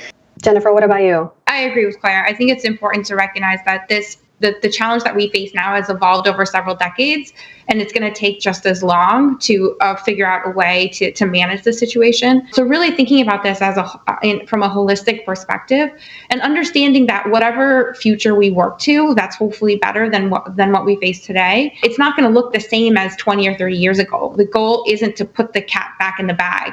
The goal is to figure out sort of what we want online spaces to look like, what we want our societies to look like, and how we want to interact in that way. And I guess that's what gives me hope, is thinking that, we can work towards that better future rather than thinking about how we make things go back to the way they were. That is Jennifer Kavanaugh and Claire Wardle. Thank you so much to both of you for joining us. So this is someone who quite literally is against democracy, and she's married to a Supreme Court justice. That should horrify everyone. And obviously, because he's close to her at a minimum, that should make it very difficult for him to be impartial. I don't know about you, but if one of my family members did something bad, I know that people would suspect that I wouldn't be able to be impartial, so I would recuse myself just for optics' sake, even if I could, feel as if I would be impartial. But he did not do that. He voted to protect these documents from getting out. He wanted to protect his wife. And it's not just that he voted to protect his wife and that he's married to someone who's an authoritarian. As Brian Tyler Cohen explains, reminder, Clarence Thomas covered up over $685,000 that his wife Ginny received from the right-wing Heritage Foundation. In the space on the disclosure form where he was supposed to write his spouse's income, he wrote none instead. So when you consider that and the fact that he was the sole vote of dissent against Donald Trump giving these papers to the House Select Committee on January 6th, I think it's obvious to deduce that he's compromised. He's not an impartial arbiter of justice. He's someone who's trying to protect his wife. He's hiding details that are crucial about his wife. This is completely unacceptable. And let me just explain to you, she isn't just saying that we should overturn the election. She's also espousing QAnon conspiracy theories. This whole idea that the Biden crime family would be arrested. I mean, this is a QAnon conspiracy theory. There is this idea that on January 6th, or during the ceremony to swear in Joe Biden, Trump would all of a sudden start arresting people, and that's when everything would begin. She's essentially a QAnon 2020 truther. She's insane, and her husband on the Supreme Court is doing things to protect her. So it's not just that Clarence Thomas is married to an insurrectionist, and that's a little bit too close for comfort. He has lied on disclosure forms, and on top of that, he is voting as a Supreme Court justice to hide documents about his wife to the public. That's unacceptable. So he needs to be held accountable, and as AOC explains, this is what needs to happen. Clarence Thomas should resign. If not, his failure to disclose income from right-wing organizations, recuse himself from matters involving his wife, and his vote to block the January 6th commission from key information must be investigated and could serve as grounds for impeachment. She continues, Congress must understand that a failure to hold Clarence Thomas accountable sends a loud, dangerous signal to the full court, Kavanaugh, Barrett, and the rest, that his acts are fair game. This is a tipping point. Inaction is a decision to erode and further delegitimize SCOTUS. And she's absolutely correct. The Supreme Court is facing a legitimacy crisis, the likes of which it never has seen. The closest I could point to is the Lochner era. But this is next level. You have a Supreme Court justice married to somebody who's authoritarian, who wanted to kill democracy in the United States and actively colluded with them, instructed them to not concede the election, worked with insurrectionists, is part of these organizations, taking money from right-wing organizations that are instructing people to protest, pressure lawmakers, to send rogue electors to the Electoral College. This is a dangerous individual. So if you allow him to stand at the Supreme Court with no accountability, then anything goes. Anything goes. So what's the point of the Supreme Court? If they're not going to protect the Constitution, then why listen to them? We might as well just disregard everything they have to say. Now, Ilhan Omar was actually the first to call for impeachment of Clarence Thomas. She did this on the 24th. But at this point, I mean, most House Democrats are too spineless to go there. And this was explained in a Politico article where they discussed how most Democrats simply believe that they should defer to the January 6th committee for now. And Nancy Pelosi called for Clarence Thomas to recuse himself when it comes to cases related to January 6th, saying, I've always thought he should recuse himself, but he's already demonstrated that he's not going to recuse himself. If he were going to do that and do the right thing, he would have done so during that case where he was the sole dissenting vote against Trump handing over documents. But he didn't do that, presumably to protect his wife and his own reputation. So recusing himself, I mean, we're so far beyond that conversation. Now we need to talk about real accountability. But even the authors of this Politico article that kind of describe the position of House Democrats, they're incredibly naive. They write, there's no indication that Clarence Thomas was aware of his wife's contacts with Trump's West Wing or was influenced by them in his decision-making. So you mean to tell me that the authors of this article are naive enough to believe that him being the sole vote against Trump handing over January 6 documents is just an organic conclusion he reached? Well, if he reached that conclusion on his own accord, it's probably because he agrees with his wife that the election was stolen. But I think that we are adults and we can logically deduce that he knew how involved his wife was and he didn't want her to be exposed. And now we're seeing the situation where she possibly may have to testify before the House Select Committee on January 6th. So you don't think it's reasonable to think that his vote was to prevent all of this from getting out? Really? Are we that naive? Do we have to pretend as if he's still impartial? I mean, it's ridiculous. So the only logical takeaway from all of this is what AOC and Ilhan Omar are calling for. Either for his full resignation from the Supreme Court or for him to be impeached. Now, that's not to say that he's likely to resign or likely to be impeached. It's essentially politically impossible. But just because Republicans won't go along with it, just because Democrats won't even go along with it, doesn't mean that morally it's not the correct thing to do, because that is the correct thing to do. When you have a Supreme Court justice who's been compromised, who's incapable of being impartial, to protect the legitimacy of the Supreme Court, this is the only reasonable course of action. You have to hold him accountable, or as she explained, this sends a message to current Supreme Court justices and future Supreme Court justices that you can basically get away with anything as a Supreme Court justice.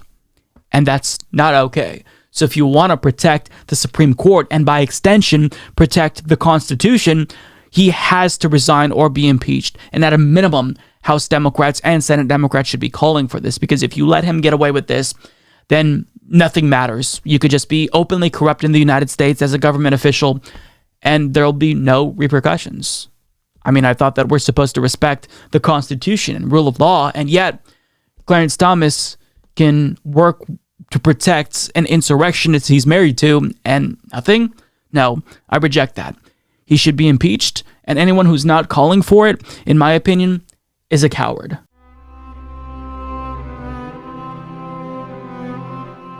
The January 6th committee investigating the deadly attack on the Capitol is reportedly deciding whether to interview Ginny Thomas, the Republican activist who's also the wife of Supreme Court Justice Clarence Thomas, about her efforts to overturn Donald Trump's 2020 election loss. The move comes after her texts with Trump's then chief of staff, Mark Meadows, in the weeks following the election were made public last week in a Washington Post CBS expose. In a series of 29 text messages to Meadows, Ginny Thomas urges him to take action to prevent a Biden victory, citing conspiracy theories about a stolen election popularized by the far-right QAnon movement. On November 10th, after news outlets declared Joe Biden the winner, Ginny Thomas wrote to Meadows, "Help this great president stand firm, Mark. You are the leader with him who is standing for America's constitutional governance at the precipice. The majority knows Biden and the left is attempting the greatest heist of our history," she texted. Just months ago, in January, the Supreme Court denied a request by Trump to block the release of White House documents around January 6. In the 8-1 ruling, only one justice dissented, Clarence Thomas, Ginny's husband. Calls are growing for Justice Thomas to be impeached after the release of the text messages. This comes as Justice Thomas participated remotely Monday in arguments at the Supreme Court after he was hospitalized for nearly a week with an unspecified infection. For more, we're joined by Ian Millhiser, senior correspondent at Vox, who's long followed Justice Thomas. His new piece out today is headlined, Clarence Thomas's long fight against fair and democratic elections, like wife, like husband. He's the author of 2 books on the High Court, The Agenda, How a Republican Supreme Court's Reshaping America, and Injustices, the Supreme Court's History of Comforting the Comfortable and Afflicting the Afflicted. Ian, welcome back to Democracy Now! If you can talk about the significance of what has been discovered about Ginny Thomas's texts and the connection to her husband and the rules in the Supreme Court around partners ruling in cases that may possibly involve their spouses. Right. So what we know at this point is we know that Ginny Thomas was very much a cheerleader, and a cheerleader at the highest levels. I mean, she was texting the White House chief of staff about, cheering on Trump's efforts to overturn the election. We don't know yet if she was a co-conspirator. Was she in the room with people like John Eastman trying to plot the strategy to actually overturn the election? And the extent of her role could be revealed by various documents and various interviews that the January 6th committee is conducting. You mentioned in the intro that the committee sought records from the White House. Justice Thomas tried to block their access to these records. And, we don't yet know what's in those records. We don't know if they incriminate Ginny Thomas. We don't know if they reveal her to be a co-conspirator, or we don't know if her name isn't mentioned at all. So if Clarence Thomas knew that his wife was potentially implicated in this scandal, I think he should have recused himself from that case, and he should recuse himself from any future cases related to this investigation. Because, when you're a judge, you can't sit on a case where your wife has an interest. What are the conflict of interest requirements for justices of the Supreme Court? And there has been an attempt in Congress to tighten that, but Chief Justice Roberts has warned against Congress attempting to control an equal branch of government, in effect. Yeah, so there's really 2 questions there. I mean, there is a statute that lays out certain obligations. A judge shouldn't sit on a case where their impartiality can reasonably be questioned, and so on and so forth. The issue is that there's no enforceable ethics rules against the Supreme Court of the United States. So there's a statute which tells them what they're supposed to do. And the justices have said for a really long time, oh, yeah, we are very, very careful about complying with ethics and so on and so forth.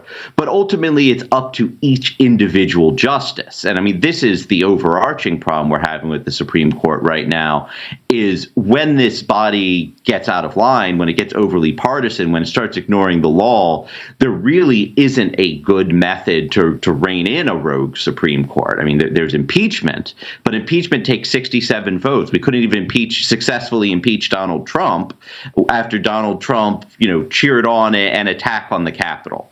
So I am pessimistic that anything is going to happen to Justice Thomas. But again, if his wife has an interest in a case, that is the classic case of where you need to recuse. You can't sit on a case that you have an interest in, and you can't sit on a case where your your immediate family members have a direct interest. And Justice Ian Millhite, and Ian, I've been promoted. Great. Isn't it true that in this case, where Clarence Thomas was the only dissenter, he did not want to obligate Donald Trump to send over these documents? That's where the emails were discovered of his wife. So, there is a suggestion that he wanted to cover that up. So my understanding is that the text messages that we know about between Ginny Thomas and Mark Meadows came from a different tranche. I believe that actually Mark Meadows voluntarily turned them over to the committee. The documents that the committee sought from the Trump White House, they were in the National Archives. Trump sued to try to block them, and I don't believe we know what's in those documents yet. Now, I'm sure the January 6th committee will get around to telling us very soon, but the question here is really, what did Clarence Thomas know, and when did he know it? When did Clarence Thomas know that his wife was potentially implicated in the January 6th attack? And if he knew that, then he obviously can't sit on a case involving an investigation into the January 6th attack. And could you talk in general about Justice Thomas's record when his dissent in this case is not necessarily out of the ordinary for how he has dealt with cases in the past?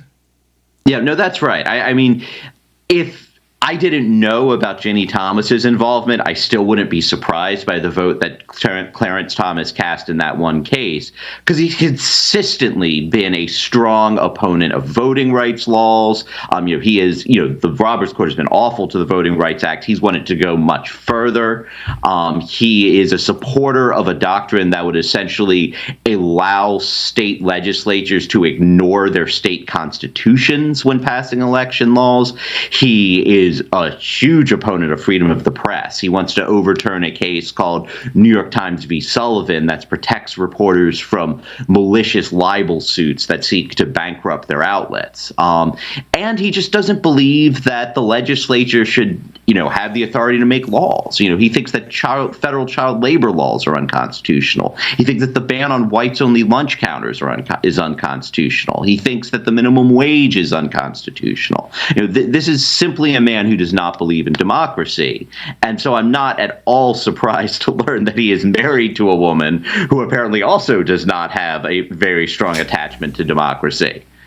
And finally, Ian Millhiser, the report that Ginny Thomas was at the January 6th protest, the significance of that, and also in these texts calling for the hiring of Sidney Powell, the conspiracy theorist lawyer who even herself in court defended herself by saying no one should have believed what I said.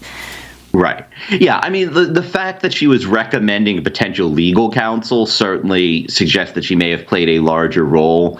Again, we need to see more information. I want to know what's in the new documents. I think that the committee should try to interview Ginny Thomas. There are many people who attended the rally on the Capitol grass, which is lawful. You're allowed to rally on the Capitol grass, and did not invade the Capitol. So we don't yet know that she committed that particular crime.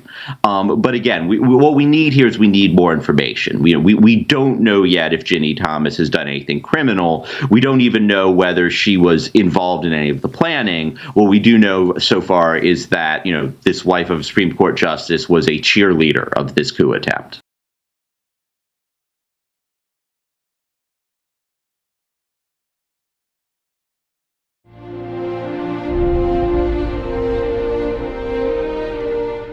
Professor Goodwin, I'm starting with you. Last night on this show, Lawrence played a clip from a 2018 interview with Clarence Thomas talking about how it'd be impossible to be a Supreme Court justice without Ginny Thomas. I'm going to play another clip from that same interview to start off our conversation. Watch this. To be able to know that you have done what you are required to do, that you have been truthful, that you have not deceived people, that you can put your head on your pillow and sleep soundly. My grandfather always talked about the sort of peace that you had when you did what was right. And so there's nothing that the critics can either give me or take away that's of value to me. They can't take away sort of what I think about what I do, because they have no input into that. Professor Goodwin, does that sound to you like a man who cares much about the controversy his wife has thrust the Supreme Court into? Well, to be clear, that's a statement from a few years ago, but he certainly should be concerned, and so should every member of the United States Supreme Court, and as well members of our Congress. And members of the Congress are now deliberating about setting law that would impose ethics rules to be applied to the United States Supreme Court. It is our one branch within law where there are no ethics rules. Mm-hmm. And lawyers are held to a very high standard of ethics. In fact, before students are able to sit for the bar, they have to take an ethics bar exam. The fact that the United States Supreme Court justices do not have to abide by a set of ethics rules is really antithetical to justice itself. And the Supreme Court right now has the lowest approval rating by the American public in almost 50 years. And so all of this is disconcerting, especially the content of the text by Ginny Thomas and the fact that Justice Thomas could be sitting while there are cases that come about due to the January 6th insurrection. It's caused a lot of problems, including the fact that most recently he was the only no vote when it came to questions of releasing information relevant to the investigation of the January 6th insurrection. Glenn, here's how Frank Bruni put the situation in an op-ed for the New York Times. He writes, "What a terrifying moment in which the wife of a serving Supreme Court justice unabashedly exploits her insider access, ignores the idea of checks and balances, promotes conspiracy theories, and essentially endorses insurrection. Her conduct isn't some passing curiosity. It's a sign of the times, and it's a warning to us all." Glenn, what do you think it says that these crazy theories have now essentially made it to the highest court in the land? You know, Jonathan, it says that we have a crisis at the Supreme Court, a crisis of legitimacy. And one thing that I think we've learned by Justice Thomas's failure to remove himself from a case where it sure looks like he has a conflict. You know, he could be called upon to decide, for example, whether his wife's own texts, which really are inappropriate at best and incriminating at worst, he would be in a position to decide whether they should be disclosed to the J6 committee and by extension to the American people or hidden from the J6 committee. There's a crisis at the Supreme Court, and it seems like there are a number of fixes that need to be seriously considered. As the professor says, we need a code of conduct because the Supreme Court has shown it can't be trusted to police itself. So Chief Justice Roberts better take this seriously because I think confidence in the court is at an all-time low. It continues to erode. So there needs to be a code of conduct. There needs to be an enforcement mechanism to make sure that this situation doesn't recur and to deter future misconduct by the justices. And then there needs to be a serious inquiry, a public inquiry about what Justice Thomas did, what he knew, why he failed to recuse.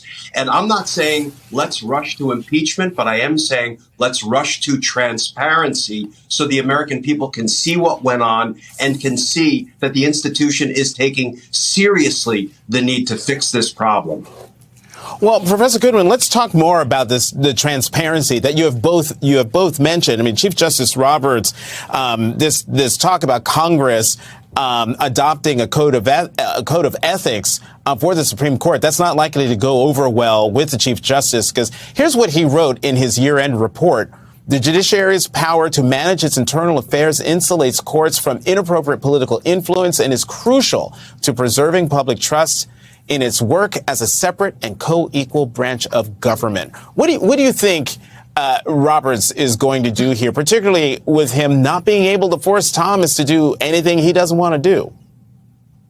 Well, let's be clear that the court is not above the law, nor is the court beyond being fallible. It has been. We can see over time with rulings from the Supreme Court that biases influence what the court does, whether we're talking about Dred Scott, Plessy v. Ferguson, cases that still stand as some of the worst jurisprudence in the court's history. And Justice Roberts may have been resistant to this, but now with these texts, with the actions of the justice himself, with information that's been revealed about Ginny Thomas, it would be a huge mistake for Justice Roberts to ignore this. And I will say one thing really quickly here, which is that there have been times in which the justice's hand has been moved. When he was pressured during the Trump administration saying that these are Obama judges who are ruling against me, the Chief Justice came out and was pressured by other federal judges to say there is no such thing as just Obama judges, Bush judges, etc. We are one unified court. And so his hand is being pushed, and I believe he probably will respond. We may not see it. It may be behind closed doors, but I imagine this is something that is very bothersome to him.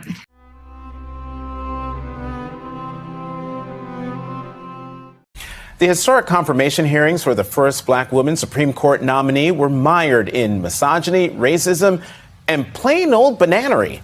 But there were moments of grace as well, like this powerful moment with someone who knows what it means to be among the first, the few, or the only. California's first Latino senator, Alex Padilla. What would you say, Judge Jackson, to all those young Americans, the most diverse generation in our nation's history? What do you say to some of them who may doubt that they can one day achieve the same great heights that you have? I would tell them to persevere. Joining me now is California Senator Alex Padilla, member of the Senate Judiciary Committee. Senator Padilla, welcome back to the Sunday Show. Thank you for being here. Thank you, Jonathan. Good to be back with you. So, Senator Padilla, tell me about that moment between you and Judge Jackson. Actually, so glad you're raising this and that we're talking about it, because it needs to be amplified. I mean, I saw day after day after day, and you've covered this in your prior interviews, the two hearings that were taking place. You know, one, predominantly Democrats focused on issues of law, questions of judicial philosophy, and the qualifications that we would all hope to have in a Supreme Court justice. And then on the Republican side, attack after attack, undermining her record, taking items out of context. She deserves better. The country, frankly, deserved better than what we saw last week. And knowing that she's not just more than eminently qualified to be a Supreme Court justice, but is on the verge of making history. What it takes for someone like Judge Jackson, as she told the story herself, growing up in Miami, graduating from public schools, having the audacity to apply for and go to Harvard College, to graduate from Harvard Law School, her public and private sector experience as an attorney before becoming a judge, having more experience as a judge than four of the current Supreme Court justices combined when they were nominated, only to be subjected to the attacks from my Republican colleagues. It was infuriating. And having been through similar struggle, I couldn't help but relate. I couldn't help but connect with Judge Jackson heart to heart, and I figured she deserved to have that platform to respond to that with the grace that she did with that question and the grace that she demonstrated throughout the hearings last week. You know, one of the things that was among many that was offensive about the line of questioning from some Republicans on the committee was that they were sort of beside the point. They had nothing really to do with Judge Jackson, her qualifications, her philosophy, or anything, and everything to do with their potential candidacies for president. That's the way it came across to me sitting at home or in my office watching in the hearings. You were in the room. Was that the elephant in the room, that these jokers were really running for president on the back of a black woman Supreme Court nominee? Yeah, look, it was palpable, Jonathan. What we got from Judge Jackson was grace, grace, grace. What we got from several of our Republican colleagues was grievance, grievance, grievance. And I think it was actually one of the Republicans, Senator Sass, who called them out for, I'm not going to use the terminology he used, but he called out that I think their objective was clear. They just wanted a campaign video as an outcome of this, which, again, is a disservice and disrespect to the process. This is a confirmation hearing for a Supreme Court nominee, someone who has the credentials and could serve on the highest court in the land for decades to come. And so we got to keep bringing the focus back there. For all the Republicans said, well, I have no questions about your record, no questions about your qualifications, but then to pivot and try to make a political statement, it was infuriating. But the longer that Judge Jackson was in that hot seat, the better she looked, in my opinion, and how she answered to those questions, the temperament that she displayed. And I want to emphasize this, Jonathan, if after seeing all of that, reviewing her record, seeing her grace under pressure, if she cannot get bipartisan support from committee and the full Senate to be confirmed, it is a sad state in America and sends a horrible message to the country about if you're concerned about the politicization of the Supreme Court, about where we are. Well, actually, on that point, real quickly, Senator, you raise a good point. If Judge Jackson doesn't get a single Republican vote, what does that say about our politics? But I'm reminded that now Justice Amy Coney Barrett didn't get a single Democratic vote. What do you make? So should Judge Jackson, should you be expecting a Republican vote for her, given that there were no Democratic votes for Amy Coney Barrett? So, first of all, this is the first Supreme Court confirmation hearing I've been a part of. I just joined last year, so I wasn't there for the prior ones. What I am saying is this. We want to set the highest standard for somebody who's nominated to serve in the highest court in the land. Judge Jackson has more than met that standard. She has surpassed that standard incredibly well and brings a lot more to the table, given her diverse background, not just as a first black woman, but by itself, that is incredibly important and powerful. But being the first person to bring a public defender experience to the administration of justice in the highest court of the land, incredibly helpful and important. And of course, as a working mom, as a working parent myself, we know how much that influences our lens and our outlook. And so she's earned it. She's earned not just support, but bipartisan support, in my opinion. And now the question is to my Republican colleagues, will they look at it on the merits, on the qualifications, and vote accordingly, or fall into the politicization, the political forces on the Republican side? We're going to be talking more about Judge Jackson's nomination hearings in the next hour, including an NBC News poll just out this morning that shows that she is the most popular Supreme Court nominee.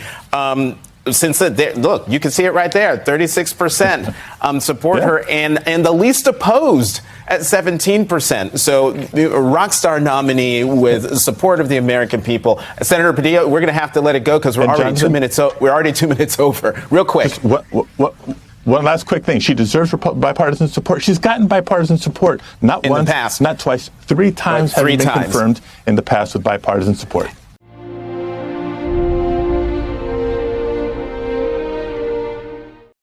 Good evening from New York. I'm Chris Hayes. The Senate Judiciary Committee just wrapped its 3rd day of public Supreme Court confirmation hearings for Judge Ketanji Brown Jackson. After 10 hours of on-camera testimony, the proceedings now move behind closed doors. Throughout the day, Democrats and some Republicans asked substantive questions on key decisions that likely will come before the court, questions of methodology and approach, while other Republican senators chose to once again air their conspiracy theories and grievances about past confirmation hearings. The meetings they had with Judge Kavanaugh, it was literally ambushed. He was ambushed. How would you feel if we did that to you? Senator, I've appreciated the kindness that each of you has shown me. What do you say to some of them who may doubt that they can one day achieve the same great heights that you have? I hope to inspire people to try to follow this path because I love this country, because I love the law. Why isn't it rational to sentence people who have thousands of images on a computer to more time as opposed to somebody who has 1 or 2 pictures in the mail? In other words, the more images there are, why wouldn't you want to sentence that person to more time rather than less? Why isn't that rational? Senator, I've answered this question, and I'll stand on what I already answered. Your nomination turned out to be a testing ground for conspiracy theories and culture war theories. The more bizarre the charges against you and your family, the more I understand, the social media scoreboard lit up yesterday. I'm sorry that we have to go through this. These are not theories that are in the mainstream of America, but they have been presented here as such. But after enduring 2 days of attacks from Republicans, Senator Cory Booker drove it all home with this supportive message. It's not going to stop. They're going to accuse you of this and that. Heck, in honor of your person who shares your birthday, you might be called a communist. But don't worry, my sister. Don't worry. God has got you. And how do I know that? Because you're here. And I know what it's taken for you to sit in that seat. Okay, here's the thing. Supreme Court confirmations are just their knockout, drag-out battles. That is the nature of the job. You are vying to be one of just 9 justices with a lifetime appointment, people who essentially have unlimited veto power over the American political system. No one should expect anything less than a contentious process. It's a very, very difficult and serious job. We live in a democracy. This is how it goes. But even by those standards, the hearings for Judge Ketanji Brown Jackson, the first black woman ever nominated to the Supreme Court in over 200 years of this country's history, has been stomach-churning. We knew going in that her race and gender would be an issue for some Republicans. But I have to say, I have been taken aback by the facially racist nature of much of the questioning Judge Jackson faced. And I say racist because there's no other way to accurately describe it, whether people want to call it racially tinged or whatever. Yesterday, Jackson repeatedly faced a line of questioning that assumed she was soft on crime or sympathetic to criminals or maybe even liked crime. And the only reason I can determine is that it plays into the assumption that a black person is inherently associated with criminality in some way, which is, of course, racist, one of the oldest, most pernicious and dangerous racist tropes in America. She was also asked multiple times to disown or disavow the views of other black public intellectuals, just other people that also happen to be black who have ideas about the country, specifically the 1619 Project and critical race theory. Now, Republicans will tell you in their very best gaslighting voice that what you just heard from, say, Republican Senator Tom Cotton of Arkansas are just questions about criminal justice asked of a former public defender, trial judge, member of the Sentencing Commission. And to that, I would just say it is a tremendous coincidence that the last time a Democrat nominated a black judge to the Supreme Court, they faced the same line of questioning. It was a long time ago, back in the summer of 1967, when President Lyndon Johnson nominated the legendary civil rights litigator Thurgood Marshall to be the first black justice on the Supreme Court.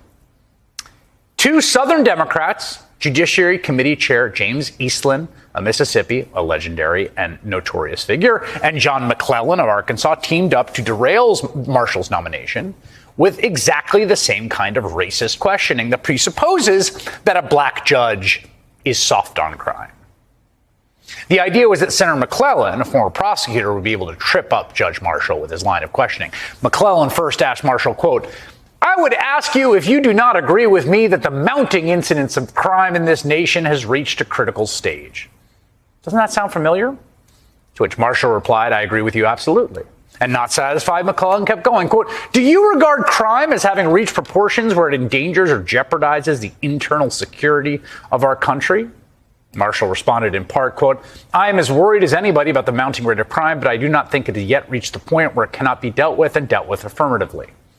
McClellan, undeterred, went on to ask, quote, "Is my understanding correct that as of now you do not think that the crime rate in this country has reached proportions where it endangers and jeopardizes our internal security?" And after some back and forth, Marshall responded, quote, "I have got faith in my government. I know my government will not let it happen." To which McClellan, a Southern segregationist staring down the first black nominee for the Supreme Court, responded, quote, "Well, I've seen a lot of things happen that I did not think would ever happen too." Whoo boy, wonder what he was talking about. Ultimately, the plan by those 2 vile Southern racists failed. Justice Thurgood Marshall was confirmed and spent more than 2 decades on the court. Just as it seems, Judge Ketanji Brown Jackson will ultimately be confirmed, and as the first black woman on the court, it is with her name which will endure. Tom Cotton and Ted Cruz, Josh Hawley, they too have put themselves on the record for history, but only as embarrassing footnotes in the historic ascendance of a truly, what appears to be, by every possible metric, gifted American Supreme Court justice. I think, or honestly, at least I hope, that future generations will be able to look back on their behavior during Jackson's confirmation just as we were able to look back on the racist barrel scraping the senators of the 1960s.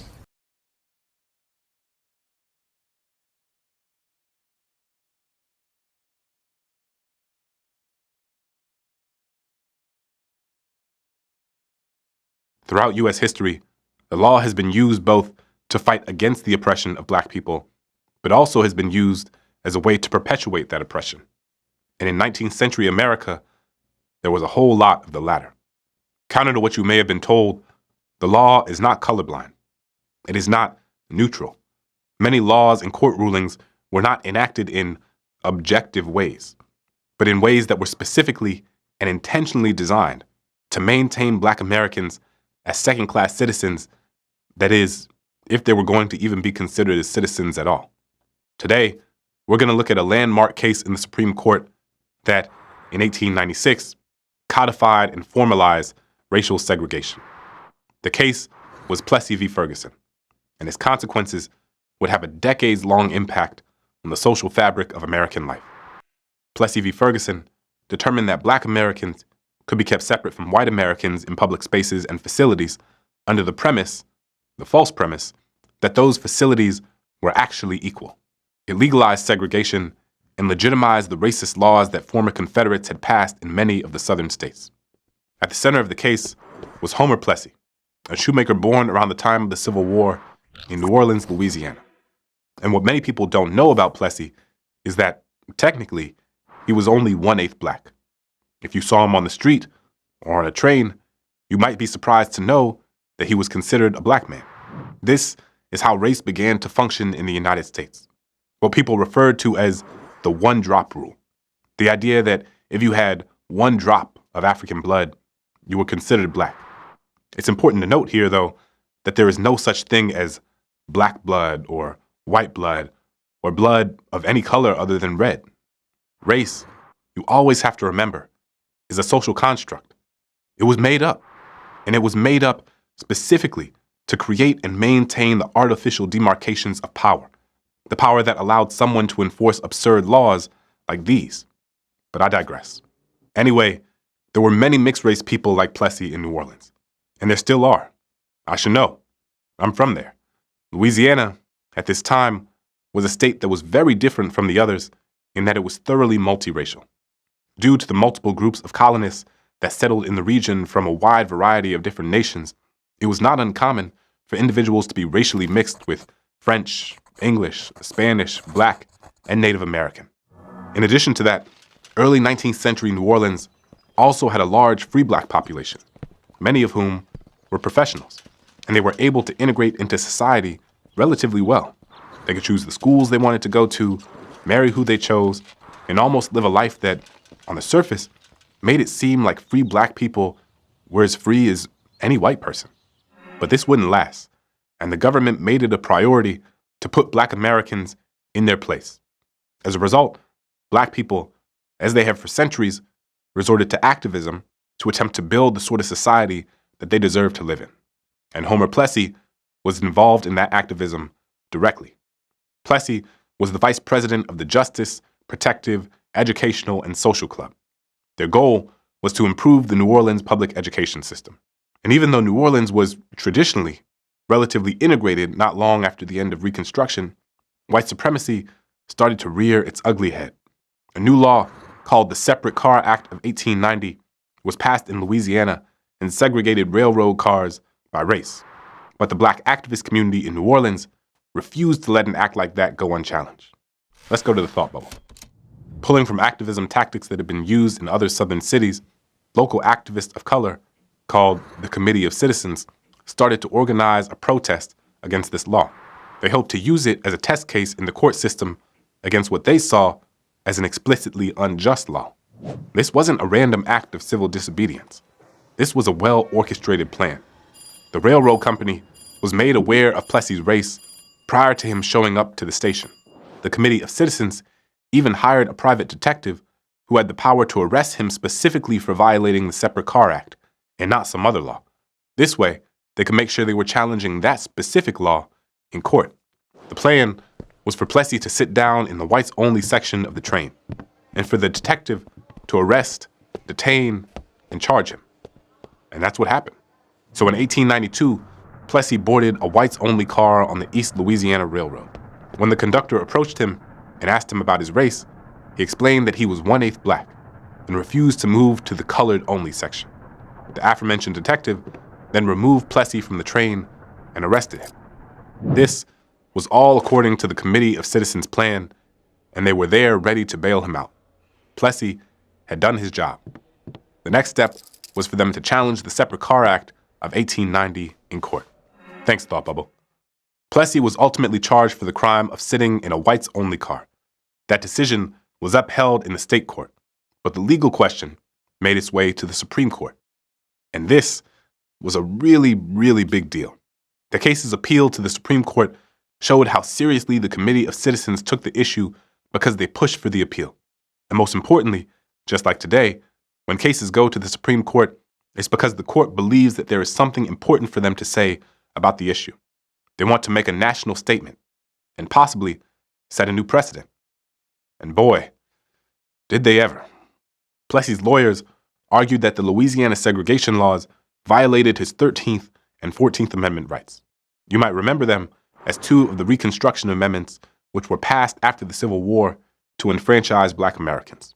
The 13th Amendment abolished slavery, and for the sake of this argument, the state-sponsored subjugation of Black Americans. And the 14th Amendment gave Black Americans citizenship rights and equal protection.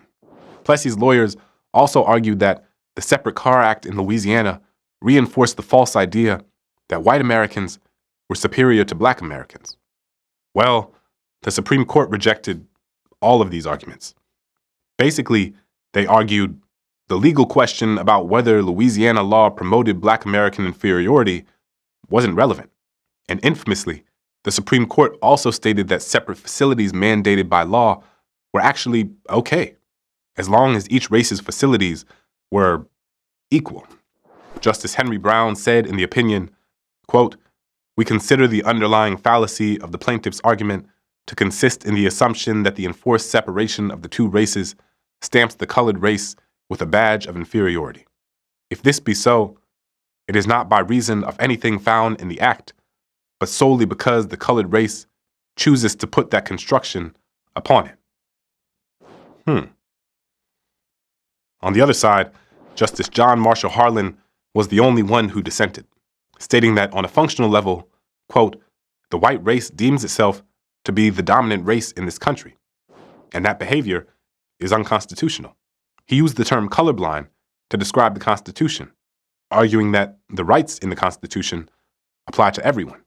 The case was decided 7-1 in favor of Ferguson, the Louisiana state judge who originally ruled against Plessy. The Plessy decision legalized and codified what was already happening to Black Americans: segregation, humiliation, and exclusion in everyday life. It's sometimes considered to be the start of the Jim Crow era. So when you watch those civil rights movies they show on MLK Day, or look at the pictures in your textbooks of white-only stores and water fountains, know that the United States legal system protected white supremacy through segregation for almost 70 years. In Plessy v. Ferguson, the Supreme Court essentially said it's okay to keep Black and white people in separate facilities, because the act of simply separating them itself doesn't make their treatment unequal. But practically, every member of the court knew that wasn't true. Everyone knew that Black Americans weren't provided with the resources to create equal spaces for themselves, and that the facilities and accommodations that they were provided with were often of lower quality than their white counterparts. And that wasn't by accident. Part of the reason that many white people wanted to keep things separate in the first place was because they wanted a physical and social manifestation of the inequality between Black and white people. And this is what Plessy v. Ferguson provided. The Supreme Court was given a test with Plessy v. Ferguson, and it is a test that it failed. And it is a profound reminder of the power the judicial system has had and continues to have in shaping the landscape of American life. And while we must study, learn from, and acknowledge the court's failure, our country does not have to be defined by it. Moving forward, we can make a different set of choices, enact different laws, and have different court rulings that center justice, equity, and opportunity for every single person in this country.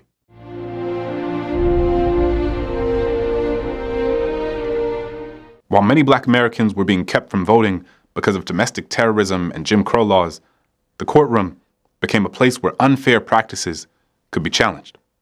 Today, we're going to talk about one of the most important cases in U.S. history, the Supreme Court case, Brown v. Board of Education.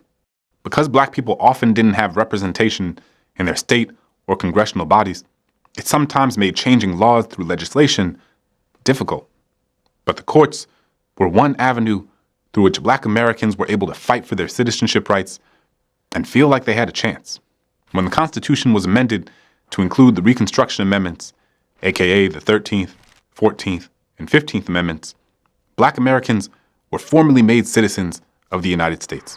And citizenship is important because it affirms that you have access to rights and resources in your country. But many white Americans weren't okay with Black Americans becoming citizens.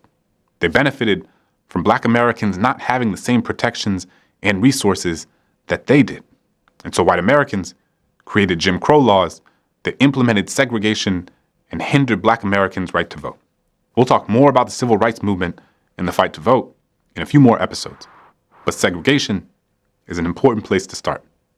Segregation wasn't just morally bad, but also discreetly, or maybe not so discreetly, assured that Black Americans wouldn't be able to access all of the practical and material benefits of their citizenship. And this sets the stage for Brown v. Board of Education. Access to public school education was definitely one of those citizenship rights that Black Americans were entitled to.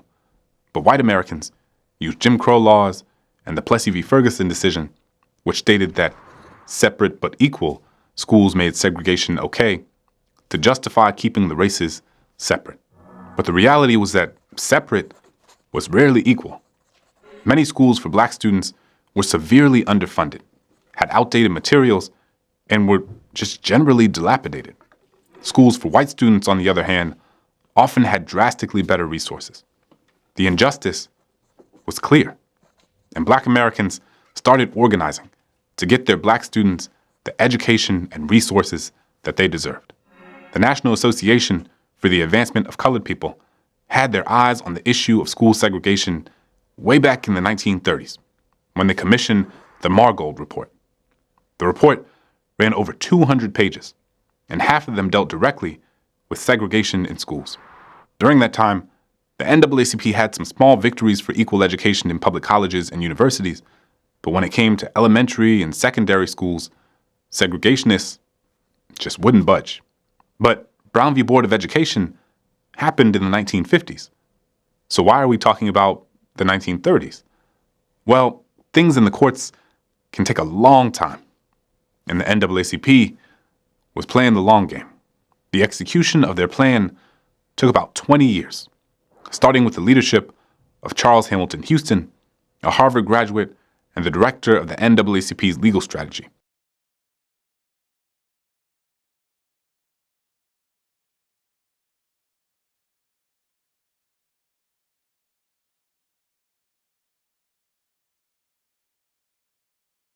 One man, Charles Hamilton Houston, believed that not only could the NAACP do more, it had to take the lead.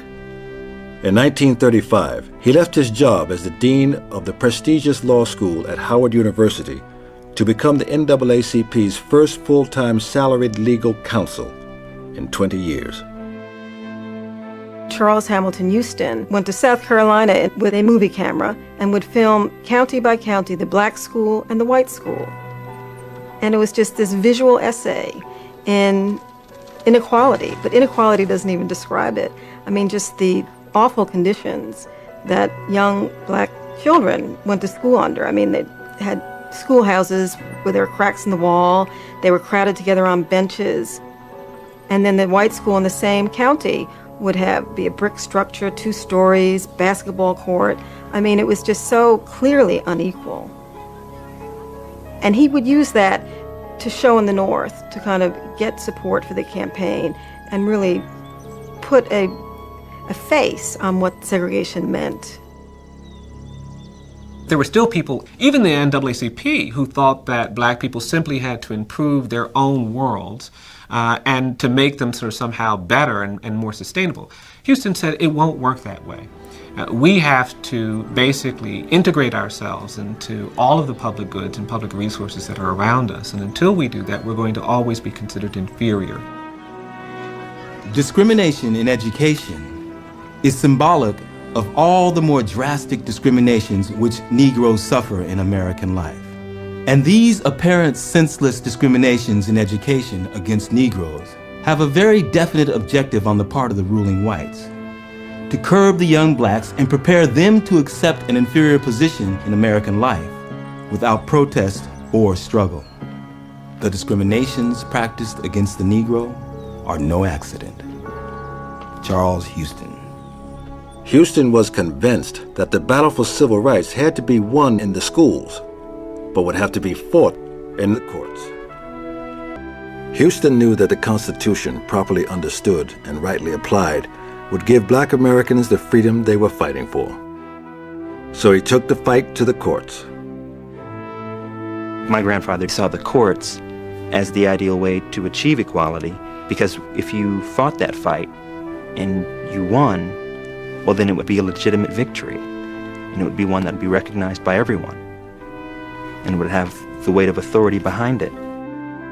Their hope was to build towards some Supreme Court decisions that would begin to turn the tide and open the way towards challenging segregation in education. And so he had a strategy.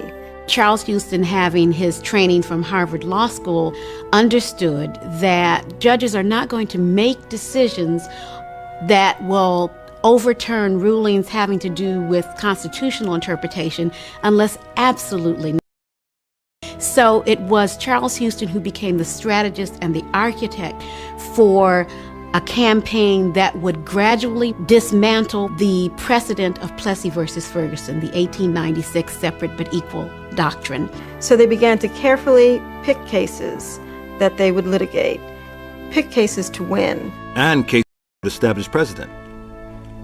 Cases that, in Charles Houston's words, would make plain the inequality that existed in the educational opportunities of blacks and whites, and would make true equality too expensive for states to maintain. In 1936, Houston and his legal team would find a case with all the right components. Lloyd Gaines, a college graduate, had been denied entrance to the law school at the University of Missouri because of his race. Houston argued that Missouri was obligated to either build a law school for blacks equal to that of whites, or admit him to the University of Missouri. Gaines became the first time when the United States Supreme Court was asked expressly, does a state have an obligation to provide professional education to people of color if there is no professional education available within that state? And the court said yes, and they ordered the University of Missouri to allow Lloyd Gaines to be admitted, and it was incredibly influential. The Gaines case laid the groundwork for Houston's master plan. It would become the basis for the legal battles that would one day bring an end to legalized Jim Crow in America. But this one victory would not be enough for Charles Hamilton Houston. Over the years to come, Houston would pursue cases at every level, fighting against segregation in all aspects of American society. He saw himself as a soldier who needed to work 20 hours a day, and he did so very, very often. My grandfather had no tolerance for slackers or laziness or excuses. He believed in getting it done no matter the personal cost. I think my father saw himself as a soldier, as a fighter in a long campaign against injustice. He did not stint in his hours or in his travel or in his legal preparation, despite the fact that his health was declining. After suffering 2 heart attacks, on April 22, 1950. Charles Hamilton Houston died. My father, on his deathbed in the hospital, was given a book written by the attorney Louis Nizer entitled Peace of Mind, and that in the margin of one of the pages of that book, he inscribed to me the message, "Tell Bo," which was my pet name as a boy, that I did not run out on him, but that in every fight, some fall. And ending with the legal prowess of his mentee, Thurgood Marshall. In 1952, the NAACP brought 5 different cases on school segregation from different states: South Carolina, Virginia, Kansas, Delaware, and the District of Columbia. The NAACP's lawyers presented legal arguments on how unconstitutional segregation and separate but equal were. These 5 cases were combined into Brown v. Board of Education and went to the Supreme Court in 1953. Let's go to the thought bubble. Oliver Brown was an assistant pastor who lived in an integrated neighborhood in Topeka, Kansas. In September of 1950, Oliver Brown went to his local elementary school, the Sumner School, and tried to enroll his daughter, Linda. The principal said that she would not be allowed to attend because she was black, and the school did not accept black students. The principal also said that state laws allowed for segregation. So basically, sorry, not sorry. Since Linda couldn't go to her local school, which was only a few blocks away from her home, she had to attend the all-black school, but it involved a 2-hour commute via bus and car. This led to a very sleepy Linda Brown and a very upset Oliver Brown. Different historians will tell you different things about what happened next. Some say that Brown went to the NAACP and became part of the lawsuit. Others say that the entire act of going to the local school in the first place was at the NAACP's urging. Either way, while there were eventually 12 other plaintiffs as part of the NAACP's case, Oliver Brown, on behalf of his daughter, became its lead plaintiff. And even though we associate the Brown name with desegregation, Linda Brown was never actually able to attend the Sumner School, because by the time the ruling was handed down, she was in junior high. Thanks, Thought Bubble. Thurgood Marshall was the chief attorney for the plaintiffs. Marshall was a victim of, but also a victor over, segregated education himself. After graduating with honors from Lincoln University, he was unable to attend the University of Maryland Law School because he wasn't white. Undeterred, he attended Howard University School of Law instead, which had become the first black law school in the nation in 1869. He graduated first in his class. He later went on to become the head of the NAACP Legal Defense and Education Fund. And ultimately, he would be appointed by Lyndon B. Johnson as the first black American Supreme Court justice. But we're getting ahead of ourselves. Back to Marshall's NAACP days. Marshall and his team argued before the Supreme Court that segregated schools were unconstitutional and that separate but equal had to go. And the court finally agreed with them. And on May 17, 1954, the Supreme Court unanimously held that segregated public schools violated the Equal Protection Clause.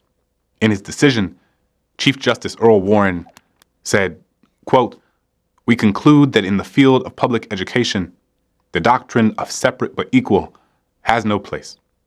Separate educational facilities are inherently unequal. Therefore, we hold that the plaintiffs and others similarly situated for whom the actions have been brought are, by reason of the segregation complained of, deprived of the equal protection of the laws guaranteed by the 14th Amendment." This was a huge victory for Black Americans, but enforcing the ruling was a different story. After Brown v. Board overturned separate but equal in schools, riots and violence erupted all over the country. White protesters terrorized Black communities throughout the South, especially in South Carolina, Georgia, and Mississippi. In Texas and Florida, white vigilante groups burned crosses to terrorize Black residents. Some scholars have argued that even though a budding civil rights movement propelled Brown v. Board to victory, the backlash against the case accelerated the civil rights movement as Black Americans were increasingly harassed and abused by angry segregationists. Some school districts even decided to close all of their schools rather than allowing black children to integrate them. For example, in 1959, the Prince Edward County School System of Virginia completely shut down so that white students didn't have to go to school with black students. Many white parents sent their children to segregated private schools, and black children either had to go to school in another county, which was just unfeasible for so many families, or not go to school at all. And it wasn't until 1964, in another unanimous Supreme Court case, Griffin v. County School Board of Prince Edward County, that the Prince Edward County schools reopened. Some black children missed out on 5 years of their education. 5 years. So while it would be easy to look at Brown v. Board as an example of America changing for the better, and the Supreme Court doing what's right simply because it was right, it's also important to look at the broader context that animated that decision. At this time, tensions between the U.S. and the Soviet Union were at their peak, and the Cold War was an omnipresent force in both American and global politics. Many top officials in the U.S. government, including justices on the Supreme Court, were acutely cognizant of how segregation and images of violence and terror enacted against black people harmed the United States' reputation and their ability to say that American democracy was the greatest in the world. Chief Justice Earl Warren said in a 1954 speech to the American Bar Association that our American system, like all others, is on trial both at home and abroad. The extent to which we maintain the spirit of our Constitution, with its Bill of Rights, will in the long run do more to make it both secure and the object of adulation than the number of hydrogen bombs we stockpile. So while it was about black children's right to an education, it also was about much more than that. Just think about it. Jim Crow was so deeply entrenched in American society that people would rather shut down an entire school system for years rather than allow black children to attend. Essentially, Jim Crow and separate but equal policies were used to diminish the quality of the black American citizenship experience. We all know that a quality education can improve economic outcomes. So when so many black Americans were prevented from having access to the resources they needed for a quality education, it perpetuated the community's economic despair. What's more, Brown v. Board also had some pretty drastic unintended consequences. As the ruling was being implemented across the country, tens of thousands of black teachers and principals lost their jobs. Black children were now beginning to attend white schools, but those white schools didn't want black teachers. The idea of a black teacher or principal being in a position of authority over white students was just a non-starter for many white parents. Another unsettling part about this is that while Brown v. Board attempted to get rid of segregation in American schools because of policy decisions around education, housing, and zoning, the sad truth is that schools today are as segregated as they were in the late 1960s. Clearly, there's still a lot of work to do.